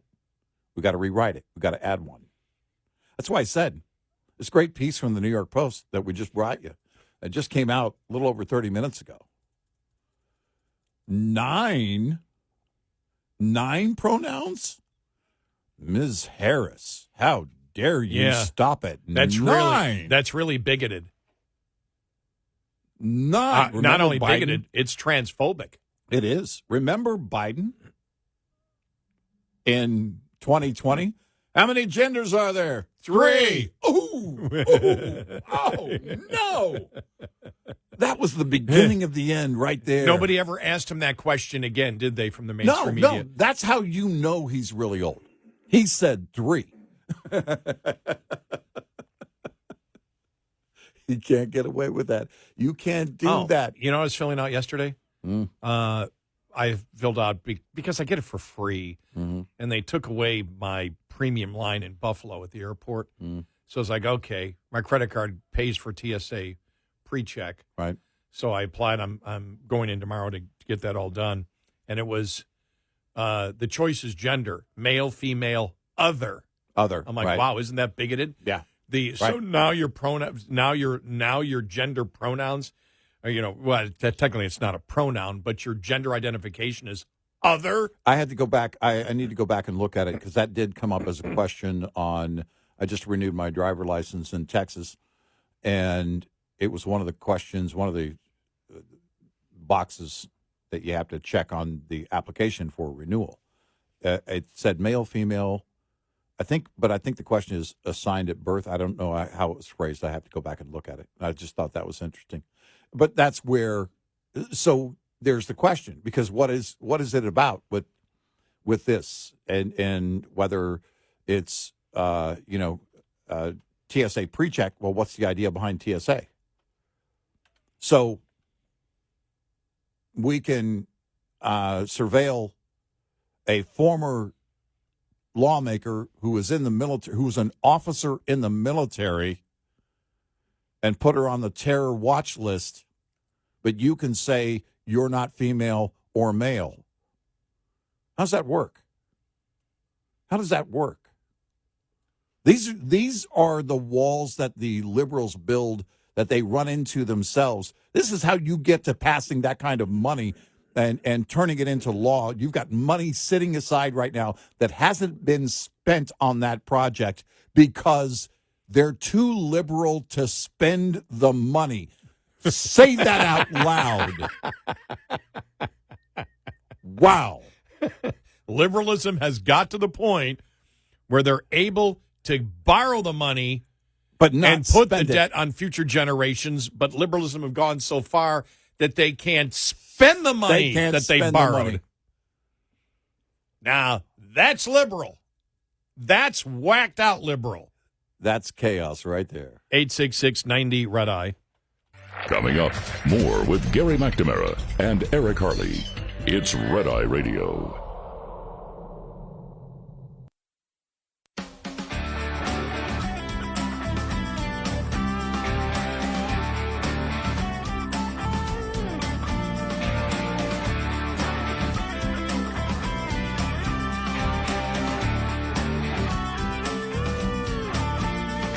It's Red Eye Radio. He's Eric Harley, and I'm Gary McNamara. Let's go to Jonathan in Fredericksburg, Virginia. Jonathan, welcome. You're on Red Eye Radio. Hi, Jonathan. Hey, how we doing, gentlemen? I love the show. I listen to y'all every night. I'm a truck driver here. Thank you. Thank you. Appreciate it. What's up? So I wanted to start off with Jaden, man. That was an awesome call. Unfortunately, I believe he is the exception for his age group. I think he's a minority as far as being informed.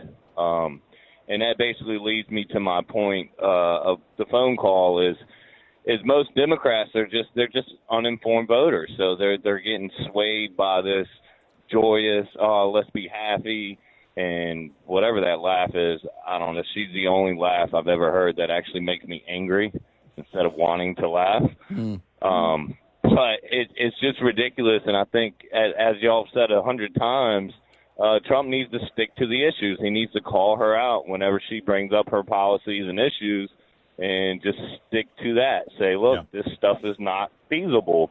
You know, handing everything out for free is just not possible. It does not work because there's too many simpletons out there. They're not informed, and they hear free health care, you know, cap the money at the grocery store, and it just sounds like a fantasy, so that's why they're getting all these votes. I mean, even into people into their 40s will vote for that. And Sure. It's just it's really sad. Yeah. The only Really thing that sad the thing that I think that is different here, and I think Trump has done a great job the last couple of days, and we'll be critical if we don't think he's campaigning correctly. I think he has, and we said this even a couple of weeks ago when he made some mistakes, and we said, look, there's still plenty of time. Everybody's saying it's only 4 months. Yeah, but nobody expected her for an entire month. And now every single day, their campaign is on the defensive. All you've got to do is keep it up for 4 months. You see the polls are starting to settle now, where you see that, when you look at it, right. Trump is doing very, very, very well. And as the other point that hasn't been brought up is don't count the popular vote for the country that much, because remember, and I saw the figure the other day, she could still win by 5 million votes, and he'd win, because you've got so many excess liberal votes in New York, California, and Illinois that you can win by millions of votes, but you still lose the election. And right now, Trump, from what I can see, is going to win. Right now, would win the majority of because number one, even the Rasmussen that has him in the lead underpolled him in 2020. I think that Trump would win the vast majority of the states. But the one thing that's different here than any other election we've ever had in modern times, and we've talked about this, Jonathan, if you've listened to the show, you know it, is liberalism has hit reality. Inflation is real every day.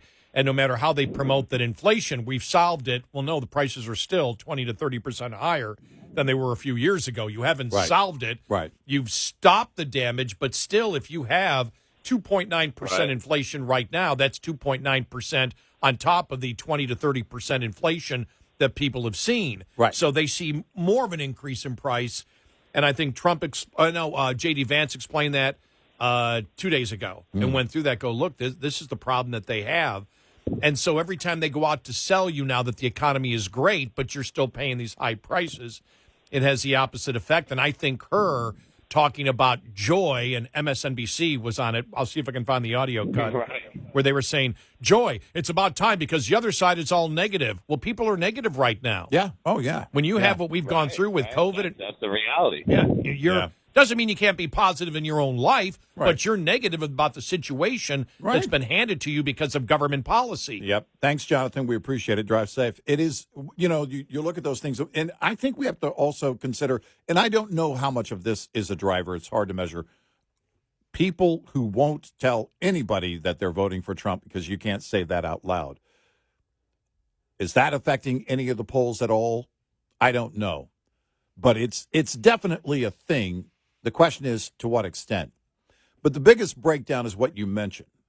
It's a state-by-state election process.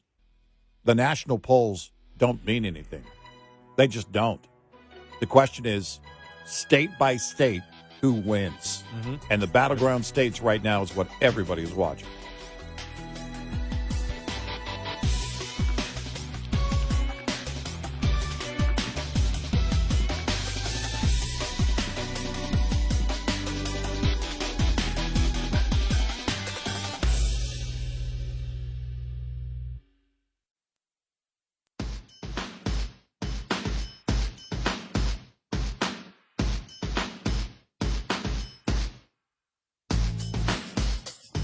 This is not your safe place. Red Eye Radio.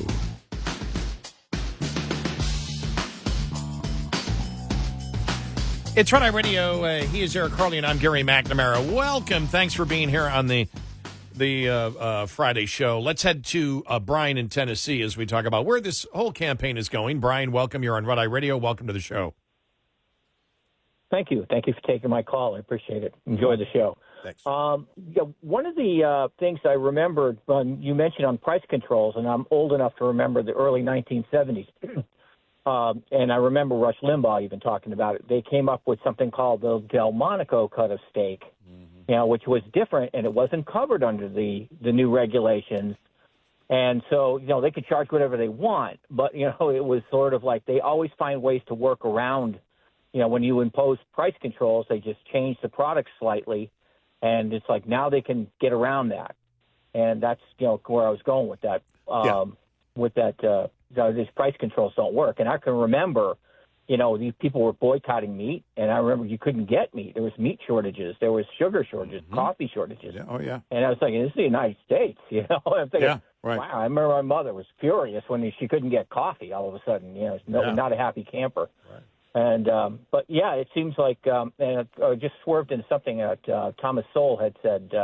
One of his quotes is that much confusion is created when you judge economic policy on the goals they aspire to rather than the incentives they create.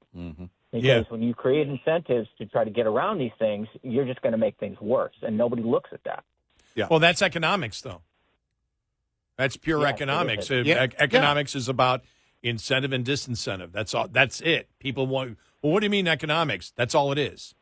Economics is simply how human beings react to incentive and disincentive, or just incentive, because incentive can be, a good incentive or no incentive. The aforementioned convenience store business model. Yes. The convenience store business model is driven on convenience. I mean, it's about, okay, I don't have to walk 2 miles to get to the milk aisle. I can go in real quick. While my gas is pumping into my vehicle, I can go inside, grab a couple of things, and be out. I'm willing to pay more for it. The fact that at an airport, you could go without, or if you really want a water, you can pay the $4 for the water that you can get outside of the airport much cheaper. People pay for that premium. They're not happy about it always.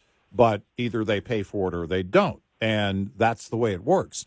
And when you get to a point of inflation, by the way, the major labels, food labels, are seeing this right now because they are seeing people that did really gravitate more toward the store brands. In fact, Walmart came in and rebranded their store brand to kind of go up to a kind of a mid-scale level is what they're trying to project and promote. We'll see, what the critics say about that. And the critics really is the consuming public. But the idea is that they can sell it much cheaper. They can manufacture it and sell it much cheaper than the label brands. Lay's came out, the potato chip company came out, and, they realized, look, we got to be more competitive. We got to get some of that market share back that they're losing to store brands or to parents that decided, you know what? Not the healthiest thing anyway. I can forego this item on my shopping list. And thank you for the call, Brian. But that's what it comes down to. And you see where, it was near a global catastrophe when they announced that Twinkies was going away. I think we all remember where we were when that announcement was made. People were rioting in the streets. I'm sorry, there were mostly peaceful protests in the streets. And the Twinkie public was outraged. And that demand actually brought on other investors that say, no, wait, we can bring that back. We'll bring that back. Because they didn't want riots. It is about that demand. It's about whether we decide voluntarily, okay, great. I mean, Gary, you go back to our childhood, the candy we had was crap. It was garbage. Remember those little wax, like Kool-Aid filled things? Oh, I love those. Oh, they were great. Weren't they great? For 1.5 seconds, they were just awesome. Oh, I know. And because all the flavor was gone right then. I think they had so much sugar, that's where my diabetes came from. Well, then Dippin' Sticks, which was what? It was hardened confectioner's sugar, the stick, right, made into a solid on one side that you would, you would lick and then put into literally a pouch of sugar. Sugar dipped in sugar. That's what they gave us. That's all we had, and we loved it.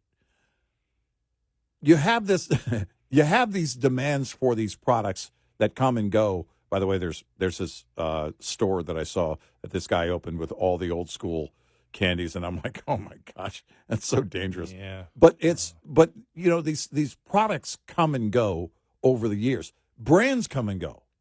They don't last forever. Sears, Kmart, all of these brands that come and go because the demand changes, because they don't adapt properly. I saw an expert the other day saying songwriters aren't getting paid. They're not getting money whatsoever. I mean, they're making almost no money now writing songs. If you're an artist, it's been, I think, the case for a long time with many artists, but even the largest audience or artists rather that have a following don't make the money they used to because we're not willing to pay money anymore. We want to get it free on streaming or in bulk on streaming for one low monthly price or whatever it is. The marketplace changes, and you either adapt or you die. Competition. Capitalism is price controls. Capitalism has its own price controls. Right. Competition is in itself price control. It's what we know. For example, I went through Real Clear Politics. I'm looking at trying to find any editorial out there, even from liberals, that's saying what she's going to propose later on today is good. I haven't been able to find one yet. I'm sure that somebody's going to try one. Somebody who's completely and totally ignorant, and you'll be able to find plenty of those. Some of the people that are in the propaganda political the leftist propaganda political media probably will try to do one, but will be able to tear it apart. But so far, you haven't seen a lot of hype on this.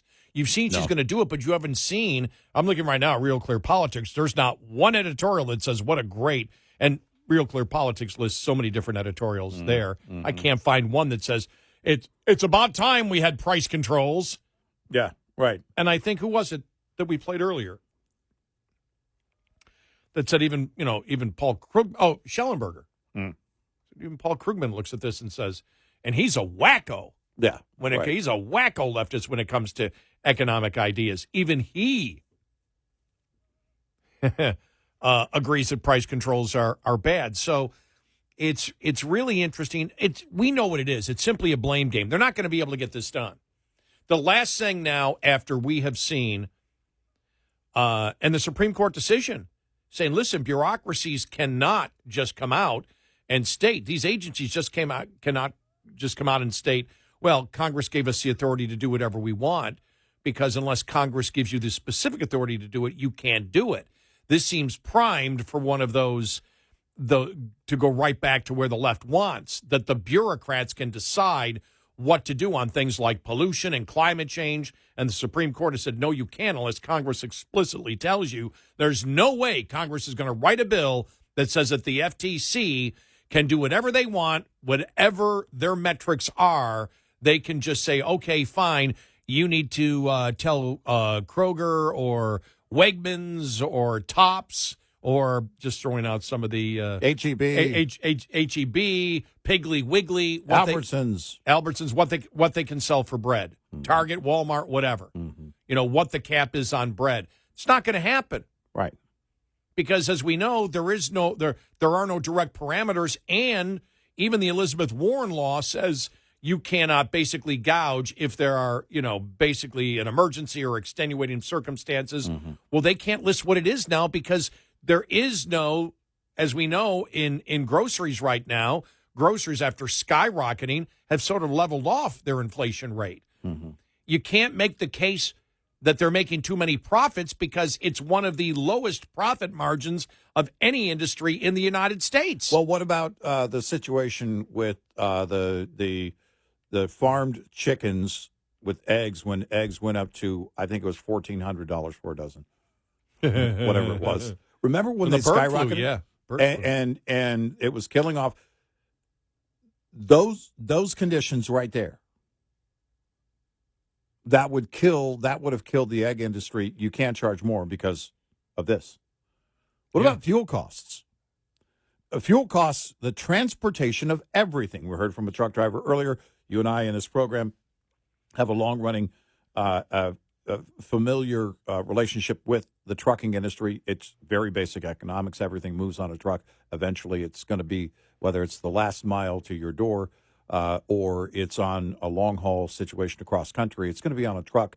And so the cost of diesel, the cost of transportation related to everything, that has to be passed along. Otherwise there is no trucking industry to move it. I mean, they can't go under. They can't lose money, even though some do. They can't lose money and stay alive.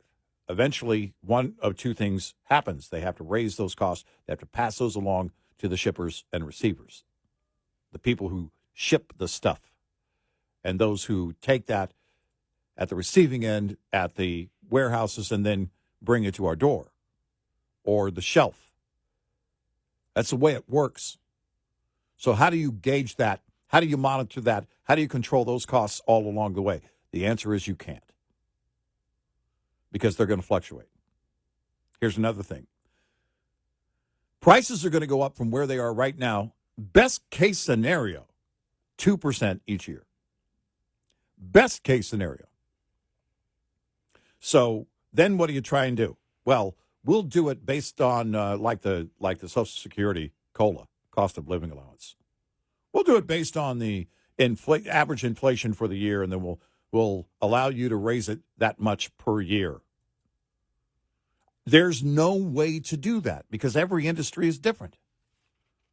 Every single industry is different. Let's start with bottled water. Now, the liberals would love to get rid of bottled water. Single-use plastic, plastic is the new oil. It is a petroleum product. I know that. but they want to get rid of all of that. But my gosh, we went over it. The credit card industry. There is what would you be able to charge at an airport for any of these things inside a secured area? Many of these are contractors who bid on this. These, if you either have a kiosk or a store or something inside an airport, you bid on that as a company, large or small. Well, you're going to have to cover your costs because the right to do that, the ability to do that is very costly. It's why it costs more for us to buy that stuff. Well, can you do that? Tell me all of these things where, again, I go back to the government's costs because the military, they don't manufacture most of the things they buy that all of our military members and retirees have access to. They have contractors. So can you control the cost there? Or is the taxpayer, because it's going to raise the costs, which means the taxpayer is going to have to pay more in order to support the military just based on that item alone. There's no way it works. This is why it won't get done. 866-90 Red Eye. Lines open for your calls. 866-90 Red Eye on Red Eye Radio.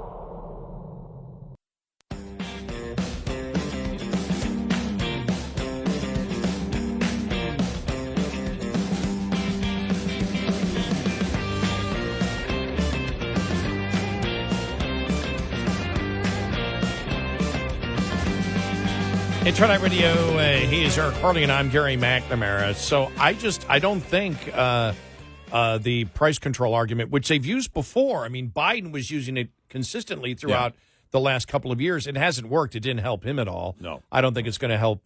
I don't think it's going to help Harris.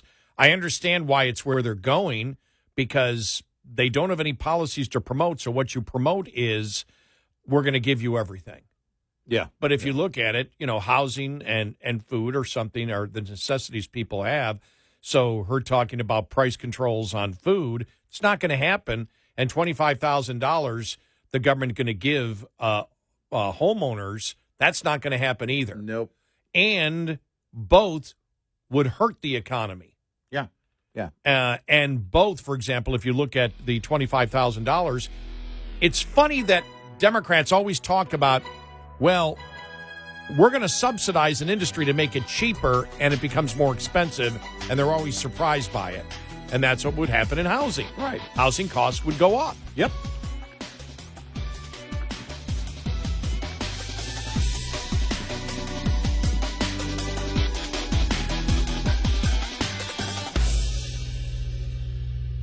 This is Red Eye Radio on Westwood One.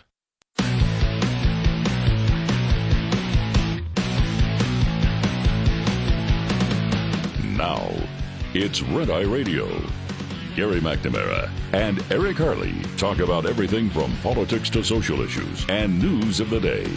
Whether you're up late or you're just starting your day, welcome to the show. From the Uniden America Studios, this is Red Eye Radio. All across America and around the planet, we are Red Eye Radio. He is Eric Harley, and I'm Gary McNamara. Welcome and good morning. How's everybody doing? Welcome to a Friday. Here we go. I did notice, well, it's obvious that Trump over the last couple of days is doing, long-form rallies and press conferences and interviews. And I just found this here. I'm going to play just a little part of it, but it's a long 10-minute interview with ABC 13 out of North Carolina, and I don't know which city it is. But this is after he gave his speech the other day. And it's a 10-minute interview. So he's doing it with local reporters. Right. And doing interviews back. And I think that what they've decided is, and we said this starting 2 weeks ago, when Trump, he made mistakes. I think he's learned from them because he's not doing the same thing anymore. He's sticking to the issues. We've always said he has the ability to do so. We've seen it before, and we've brought up the speeches in which he's done it before. And we've said for some reason he chooses not to. Why, I don't know. I can't get into somebody's head. I can just tell if they're messaging effectively. And he wasn't. He has now, over the last 10 days, he's been really, really, really good, focusing on the issues. But I think they've also said, because one of the other things we said is, okay, 20 minutes, get off. Yeah, right, yeah. But if Trump does what he has been doing the last couple of days, he doesn't need to do that. And I think what the campaign has said is, let's be the opposite. Look, it's time for us to be the opposite of what the Harris campaign is. We need to be everywhere, and the president needs to be out there. The former president needs to be out there talking. If you stick to the issues, this will work for us. And if he does stick to the issues, it will work. There's actually some interesting moments that made me laugh. This is just part of the interview he did with ABC 13 out of North Carolina. We'll just jump right in. Before we jump into the economy, I do want to know, this was considered an intimate policy discussion. Do you see yourself doing more of these types of events as compared to rallies? Well, it's thousands of people in a beautiful place, and you had a lot of thousands of people outside. So we'll do a combination of both. This was really on the economy largely, and crime. But we enjoyed it. They enjoyed it. It's very important. The economy is the number one issue to voters, again, in a big way, especially that includes swing voters in very crucial swing states like North Carolina. They want specific economic policy promises. Specifically, what can you tell me what the average American household can save per month, per year, under another Trump tax cut? Well, they'll be per year, they'll be saving many thousands of dollars. We're going to bring energy prices down to a level that they haven't seen since me. I love it. That was humor since me. I mean, it was actually a great, a great point. But the conversation went back and forth, and it was really, really good. Got a little bit of criticism earlier this week when we talked about Greg Gutfeld, who I like. I mean, he's fine to watch. He can be really humorous. I like his snarkiness. Yeah, as I know you do at times. Yeah. But when he came out and said, look, you can't expect Trump to, Trump's not a politician, and so he's really not going to change, and we called BS on it. Well, I think we've shown that we know what Trump can do. And Trump is a politician. Don't say he's not a politician. You get into it, and you've been in it as long as he has been, you become a politician. If the words former presidents precede your name, you're a politician. You're a politician, right. And to show that he can be a politician, he has changed tact over the last 2 weeks. He's not making the same mistakes again. Mm-hmm. He's not, and even, as I said, with the personal, he was asked a question about the personal attacks. He goes, look, they've called us weird. They've called us this. And they've attacked me. They've attacked me through the lawfare, this administration, what they are doing there. So I believe that the personal attacks are justified because I believe she's not a good person. And I went, well, that's fair. And then he went on with the weird thing. They're the ones that called us weird. If that's not a personal attack. And J.D. Vance I called weird, and here's what weird, this is what he's about. I went, as long as you're making sense and backing it up, and you're coming out and saying, well, we get personal because they do. Mm-hmm. They've made personal attacks on us, plus they've come after me. And I went, that's fine. Sure. And everyone knows, you've been a long-time listener to the show, we don't kiss anybody's butt. Mm-hmm. If Trump doesn't do well, we'll nitpick. I even said earlier this week, hey, I nitpick. Please understand I nitpick because I believe that it's imperative in this country that the Trump-Vance ticket win in November.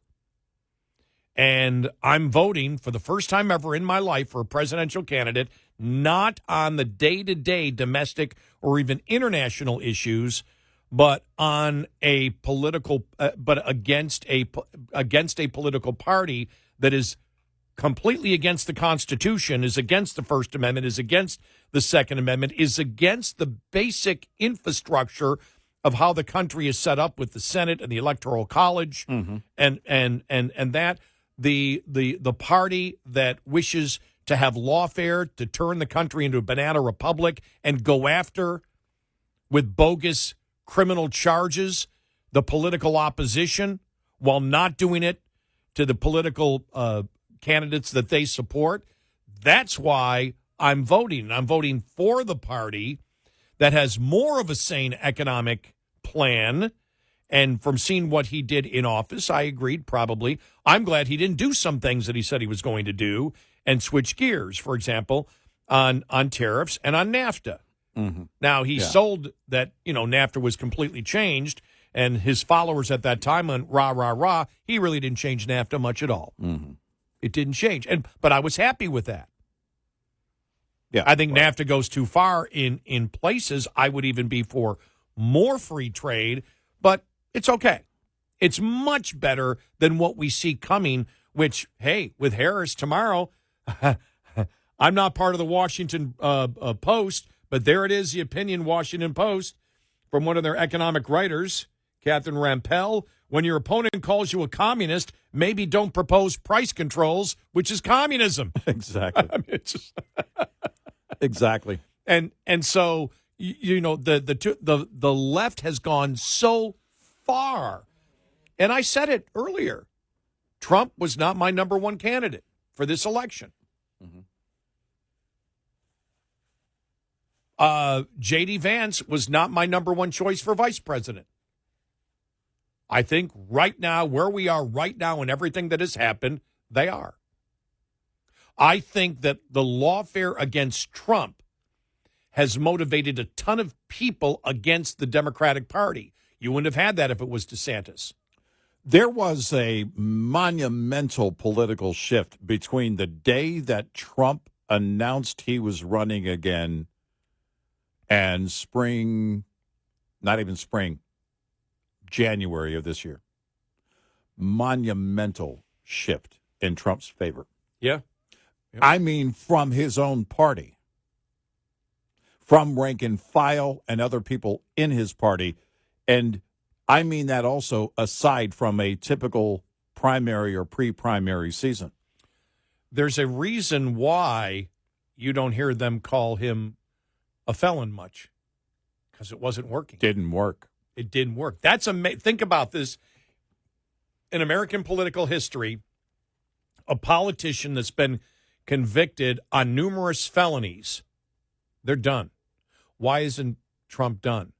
Because the public recognizes a lawfare in the banana republic that the Democrats wish to have in this country. They recognize rogue judges and rogue prosecutors. Mm-hmm. They understand when there's a two-tier system of law enforcement in the federal level. They saw what happened with the FBI during the 2020 election, and how they tried to censor, how they were part and parcel of trying to censor social media. They've seen the censoring of social media promoted by the liberal mindset back in 2020. They know now what's possible from government, and then they look at the lawfare and say, if you can go after your political opposition and a man like Trump, a former president with bogus charges, then none of us are safe. Then you see the Tulsi Gabbard thing.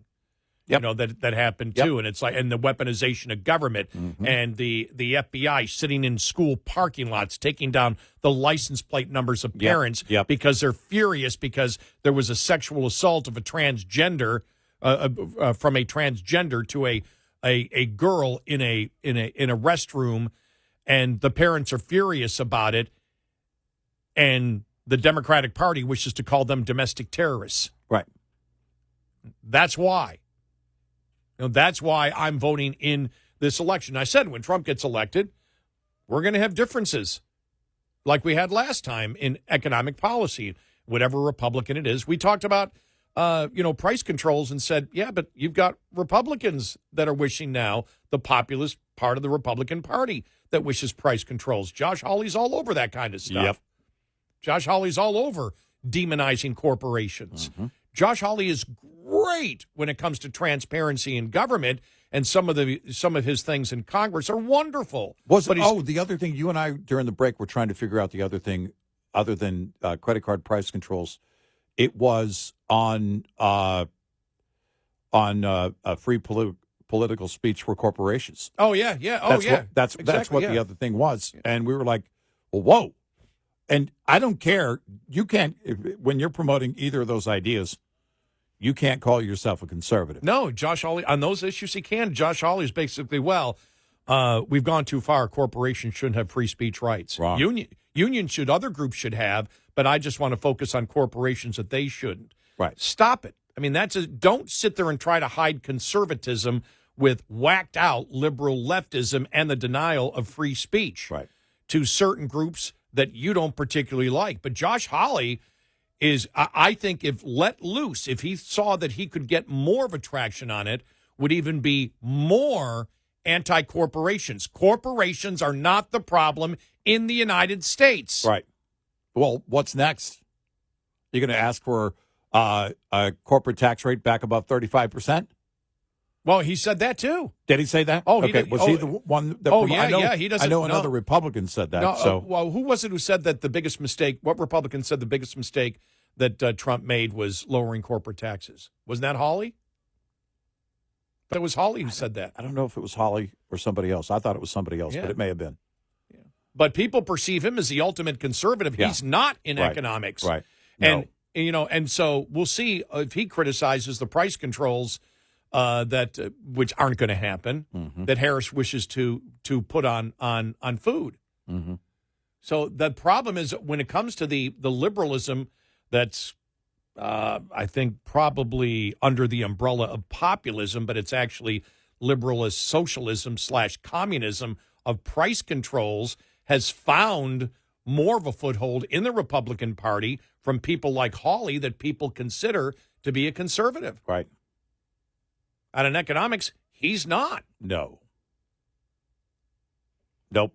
And plus, it's the blame game that capitalism is to blame for what's going on. Exactly. And that's the thing. And that's not. And that corporations are the big bad evil. evil. Right. You know, again, if a corporation isn't abiding by the law, which is already in place and on the books, then go after them. Throw the book at them. I don't care. But trying to demonize corporations as a group. By the way, I saw one of my cousins who is really far left posted a meme that said, why can't corporations just decide once in a while to take a break from the profit making and not just make profits? Every once in a while, just take a break. It's like, well, because it's against the law. Yeah. They can't do that. They have a fiduciary responsibility. Right. It's against the law. I didn't even know that. It's like, it's against the law. You can't do that. It's against the law. Yeah, right. Imagine the CEO on the call, or the quarterly call. Listen, we did great. Record first quarter, record second quarter, third and fourth quarter, we're tanking it. Yeah. So we can get a better draft choice.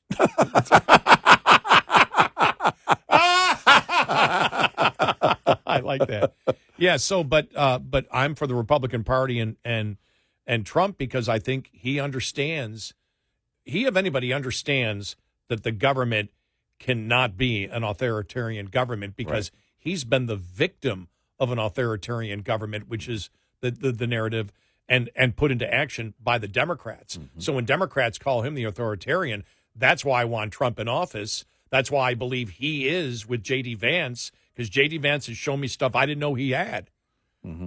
And so, yeah, I think they're the right candidates right now for the Republican Party. Again, things change because of what has happened over the period of time.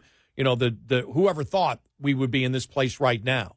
Right. Whoever thought this. Right. But the authoritarian narrative that exists right now is fully in the Democratic Party. Think about it. The authoritarianism, the racism, the insanity of the radical transgender movement, which again is so incredibly misogynist against women, are all owned and mainstreamed in the Democratic Party. Yep. And you can look at it by how they pick their presidential nominee. She ran in the primary back in 2020, 0 Democrat votes, 0. She was out. She's never received. She is now, this is the second time she's been in a race, right? Because she's in the race now. Yep. Second time in a race for president, never got 1 Democrat vote. She's the nominee. Right. How is that supporting democracy? You can't say it. Nope. Democrats do not support democracy. They do not support the democracy, and I put our constitutional republic under the general umbrella of a democracy. Not that we are a direct democracy, I understand that, but they are the ones that don't believe in our form of democracy and representation for all people in the country. And you can't argue it. I dare you to try to argue the point with us. You can't. It's impossible. They know this. They know it. The question is, how much do you care? 866-90-RED-EYE. Brought to you by Hot Shot Secret. Hi, I'm Jen Loomis, a transport safety expert at J.J. Keller, and I'm here to share a tip on compliance, safety, accountability. Compliance, Safety, Accountability, or CSA, is the FMCSA Safety, Compliance, and Enforcement Program.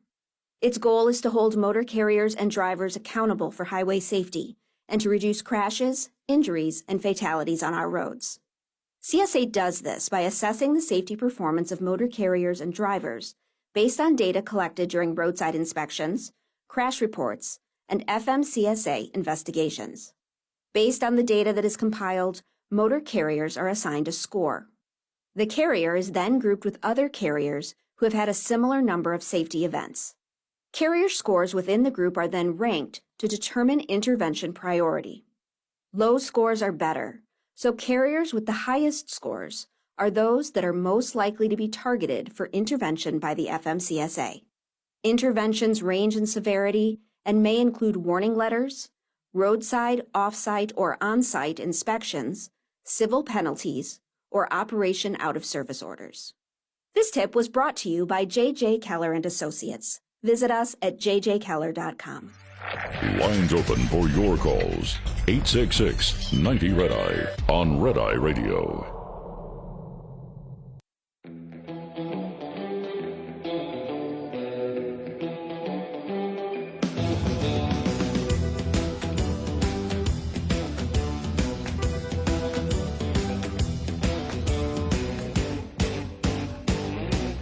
It's Red Eye Radio. He's Eric Harley, and I'm Gary McNamara. You know, we're going to finish today and then come back, and the DNC is going to start. Will be fascinating to see what happens there. You know, on the whole thing that we started the week off with Kamaga, I wonder whether you'll hear anything ever come out of her mouth where she talks about the fact that I will close the border and I will ensure that we are a pro-fracking nation. Can she actually say, not put out the commercials, but can she say those words? Can she say any words to the media at this point? Oh, well. All right. Just anything. You may have a Just point. start with anything.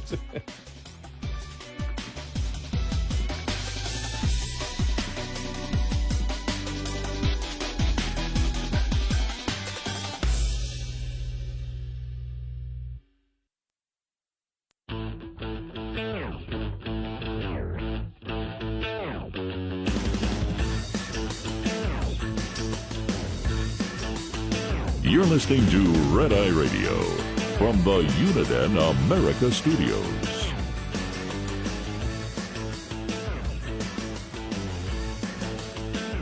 It's Red Eye Radio. He is Eric Harley, and I'm Gary McNamara. You know, I just wanted to readdress something that we brought up yesterday, just so people always understand if we ever talk about any type of identity, what context we talk about it in. Yeah. If we ever talk about it, we talk about it because they brought it up. Right. We don't judge people by identities in any way. And this was the entire thing that started maybe about a week ago when the Harris campaign and the surrogates were saying that the Republicans were afraid of Tim Walz because he was so macho and masculine and they couldn't handle it. And it showed him basically in his hunting outfit with a gun and a hat. Mm-hmm. And that Republicans can't handle his masculinity. Well, they're the ones that came out and said, you know, okay, and it's like, okay, how do you define masculinity? Right. Well, they were the ones that were stereotyping that masculinity is identified by, wearing a hunting hat, carrying a gun, and having your, being in your hunting clothes. Yeah. They're the ones that identified with it and said Republicans can't handle this particular stereotype of masculinity. Right. So we just observed him at the rallies using the stereotype that the Democrats came up with. Right. Yeah. Remember? Because you can, I don't judge masculinity because you hunt. No. Or wear a ball cap. Or wear a ball cap or carry a gun. Right. You can be masculine on the golf course. I know lots of ladies who carry guns, wear ball caps. Yes. That is not the but since they were using the stereotype of masculinity that they were attempting to push out because that's what they do, they judge people by a particular identity and then generalize it. We decided to play along with the game yesterday, and as I said yesterday, I said, well, they're the ones that came out with it. And then I see him every time he comes on the stage, and I said, if you're talking about stereotypical masculinity, he sort of looked like the late Richard Simmons. He's out there jumping up and down, and his hands are flying up in the air, and it was almost like I was watching a Sweatin' to the Oldies video. Right. Was the point that I was bringing up, and as I said, that was not meant in any way to demean him because I am not using that stereotypical definition of masculinity. Mm-hmm. They are. Right. We're not trying to demean the late Richard Simmons. No, and in fact, I've always, he helped. He really helped a lot of people lose weight. He helped a lot of women lose weight. I watched him actually take a candy bar out of a guy's hand in a mall. Really? We were sponsoring his appearance in this town I was in, and he had been on my show that day, actually. And then there was this event at the mall, and man, people showed up to exercise and the whole thing, and he walks by and he goes, give me that, and he grabs the guy's candy bar. I think he ended up giving it back, but he was, just trying to be funny. That's hilarious. That's funny, yeah. And, but the word masculine is probably not what you would use to describe Richard Simmons. Right, if you're talking about the stereotypical term of masculism, which, right. Again, the Democrats are the ones that set the table on this one. Right. We were simply responding. I just want to make sure that we clarify it, that we do not look at any of those. We do not look at superficial things to identify people and stereotype them to a particular narrative. Right. But you notice that after they haven't been using that lately. Now that he's been jumping up and down and waving his hands, and you saw we played the video, it's like, okay, you're not fitting that stereotypical masculinity image that you were promoting last week. Right. And so that got dropped immediately. Yeah. I just wanted to note that got dropped. And it also backfired because when you look at Walz and the stolen dollar thing, if you're going to project him as somebody who's masculine or a good man, that measurement comes into play with those that are military or former military when they look at stolen valor. And he won't stand up to that for 1 second for good reason. Mm-hmm. So, Victor Davis Hanson, the unanswered questions as we enter this bizarro campaign world. Mm-hmm.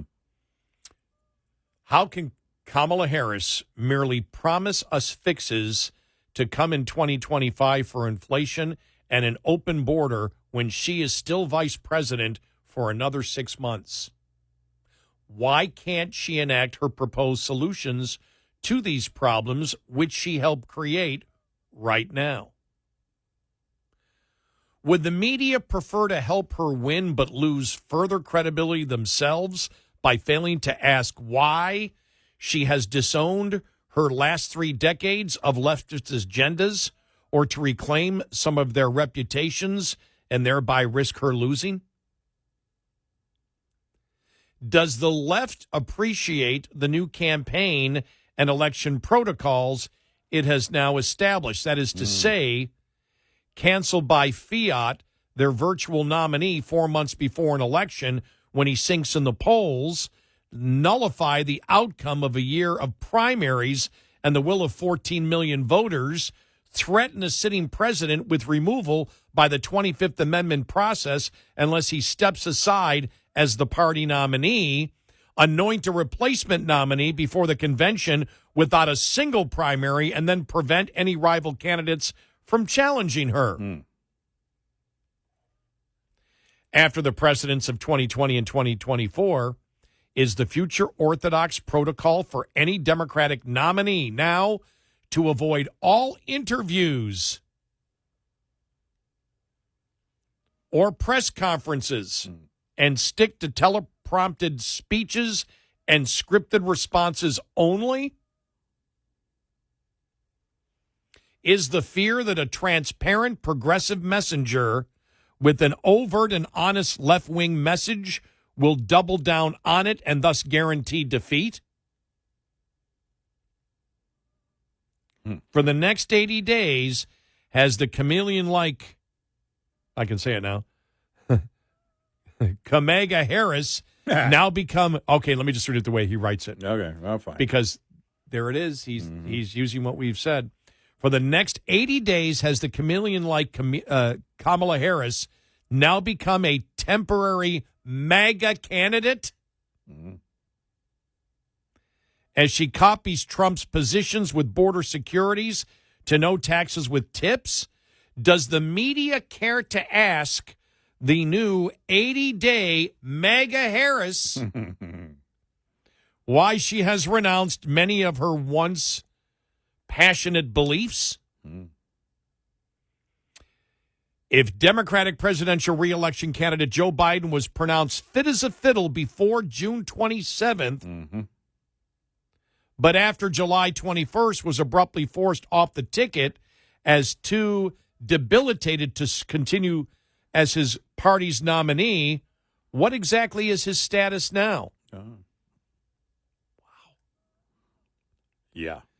Does the new anti-Semitic Democratic Party prefer to risk losing with a radically non-entity WASP Tim Walz as vice presidential candidate rather than likely win with a popular, successful, and moderate Jewish Josh Shapiro?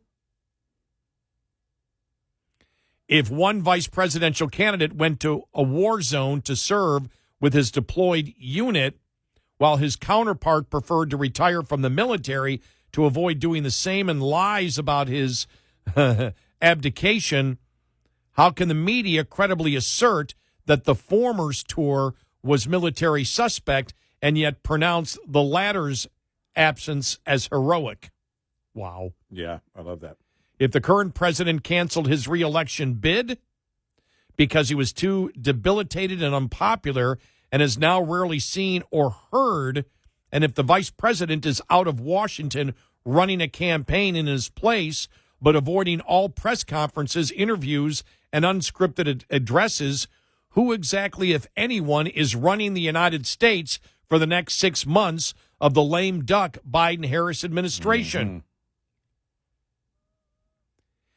And finally, if Donald Trump all summer has been compared by his enemies to Hitler and his murderous Third Reich, and if a 20-year-old would-be assassin and murderer with ease took up a sniper's position to kill Trump without a notified Secret Service or other law enforcement attempting to abort the shooter's attempted assassination, what signal does that send to other would-be assassins for the next 80 days of the 2024 campaign? Wow.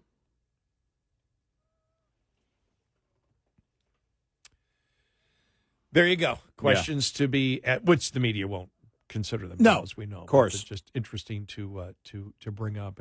That's Victor Davis Hanson, the weird, creepy, surreal, and dangerous 2024 campaign that's going on right now. Yeah. Yeah. The media, again, won't do it. Won't even bring it up at all. Did you see Carville yesterday? No, I didn't see it. Oh, man. The GOP supports Israel because Jews are whiter than Palestinians. Wow. All right. Again, this is the identity politics. This is how they think. Yeah. That's how the racist James Carville thinks. Everything is about, everything comes back to skin color and physical characteristics. Yep. That's the one thing that, there's this mindset that exists in the media as if, the virtue signaling and where they stand morally is like on some high ground. But the most Neanderthal thinking of identity politics, which is judging people by groups and not individuals, is embraced by them all. They have no self-awareness that they actually had the Neanderthal mindset in this country. No, that's it. Think about how archaic. That's how his mind thinks, Carville. Yeah, so his mind thinks. This man is obsessed with skin color. He can't get around it. Mary, you married a racist. You're flat out racist to the core. Yeah. To even come up with that. Yep. And you're using racism to justify your anti-Semitism. Right. I'm telling you, these people, if you want to know where the evil is in politics today, and racism is evil, the identity politics of the Democrat Party of judging people by groups and not individually is an evil mindset to have. It's wrong, it's evil, and it's mainstream. It's normal in the Democrat Party today. Right. Wow. And you know how long we've said that? To zero opposition. Because you don't even dare step into that ring. Yeah. Go ahead. You and I have been saying this for go ahead. Well over a decade. We've Tell been hitting us. identity Go politics. ahead. 20 years. Tell us. I've been hitting it since I've been a talk show host, really. And Mr. Carville, Harris said, I know she's not, actually doesn't believe it, but she's actually saying she supports Israel. I know the whole New York Times thing, but she says she supports Israel. So are you saying she has to pretend to be a racist? Yeah. In order to win? We know she doesn't support Israel. She doesn't. We know that. She does But because of the are you politics saying of she it. has to pretend to be one? Yeah. Can't make it work, Carville. No, you can't. You're a racist lunatic. 866-90 Red Eye. We'll be right back with more Red Eye Radio with Eric Harley and Gary McNamara.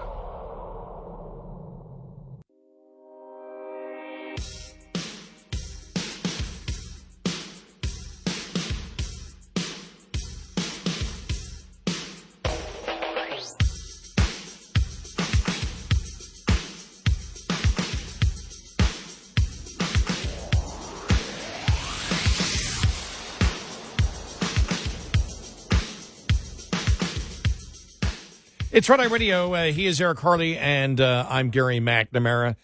So, that's we're in crazy times right now, but it's going to be fun. I mean, it's going to be fun talking about all this stuff. Next week's going to be a zoo. Yeah, they're wondering what it's going to be like now that you saw that a lot of the pro-Hamas protesters can't get permits to do a bunch of the stuff that they want to do around there, which is I thought to myself, just going to make them angrier. Oh yeah, no, they'll find a way. If they're shut down in any way, they'll get around it somehow. There's no way they won't. And there's a lot of talk of what happened to her in New York, where you saw the other day. Mm-hmm. I mean, she couldn't even get words out. She couldn't even complete a thought because the protesters were out there. And everybody remember, she demands picture ID at the rallies. Yep. Not for coming not for voting. Nope. Not for coming into the voting booth. Nope. But for her rallies, yet still they're there. Why? Because they're Democrats. Yep.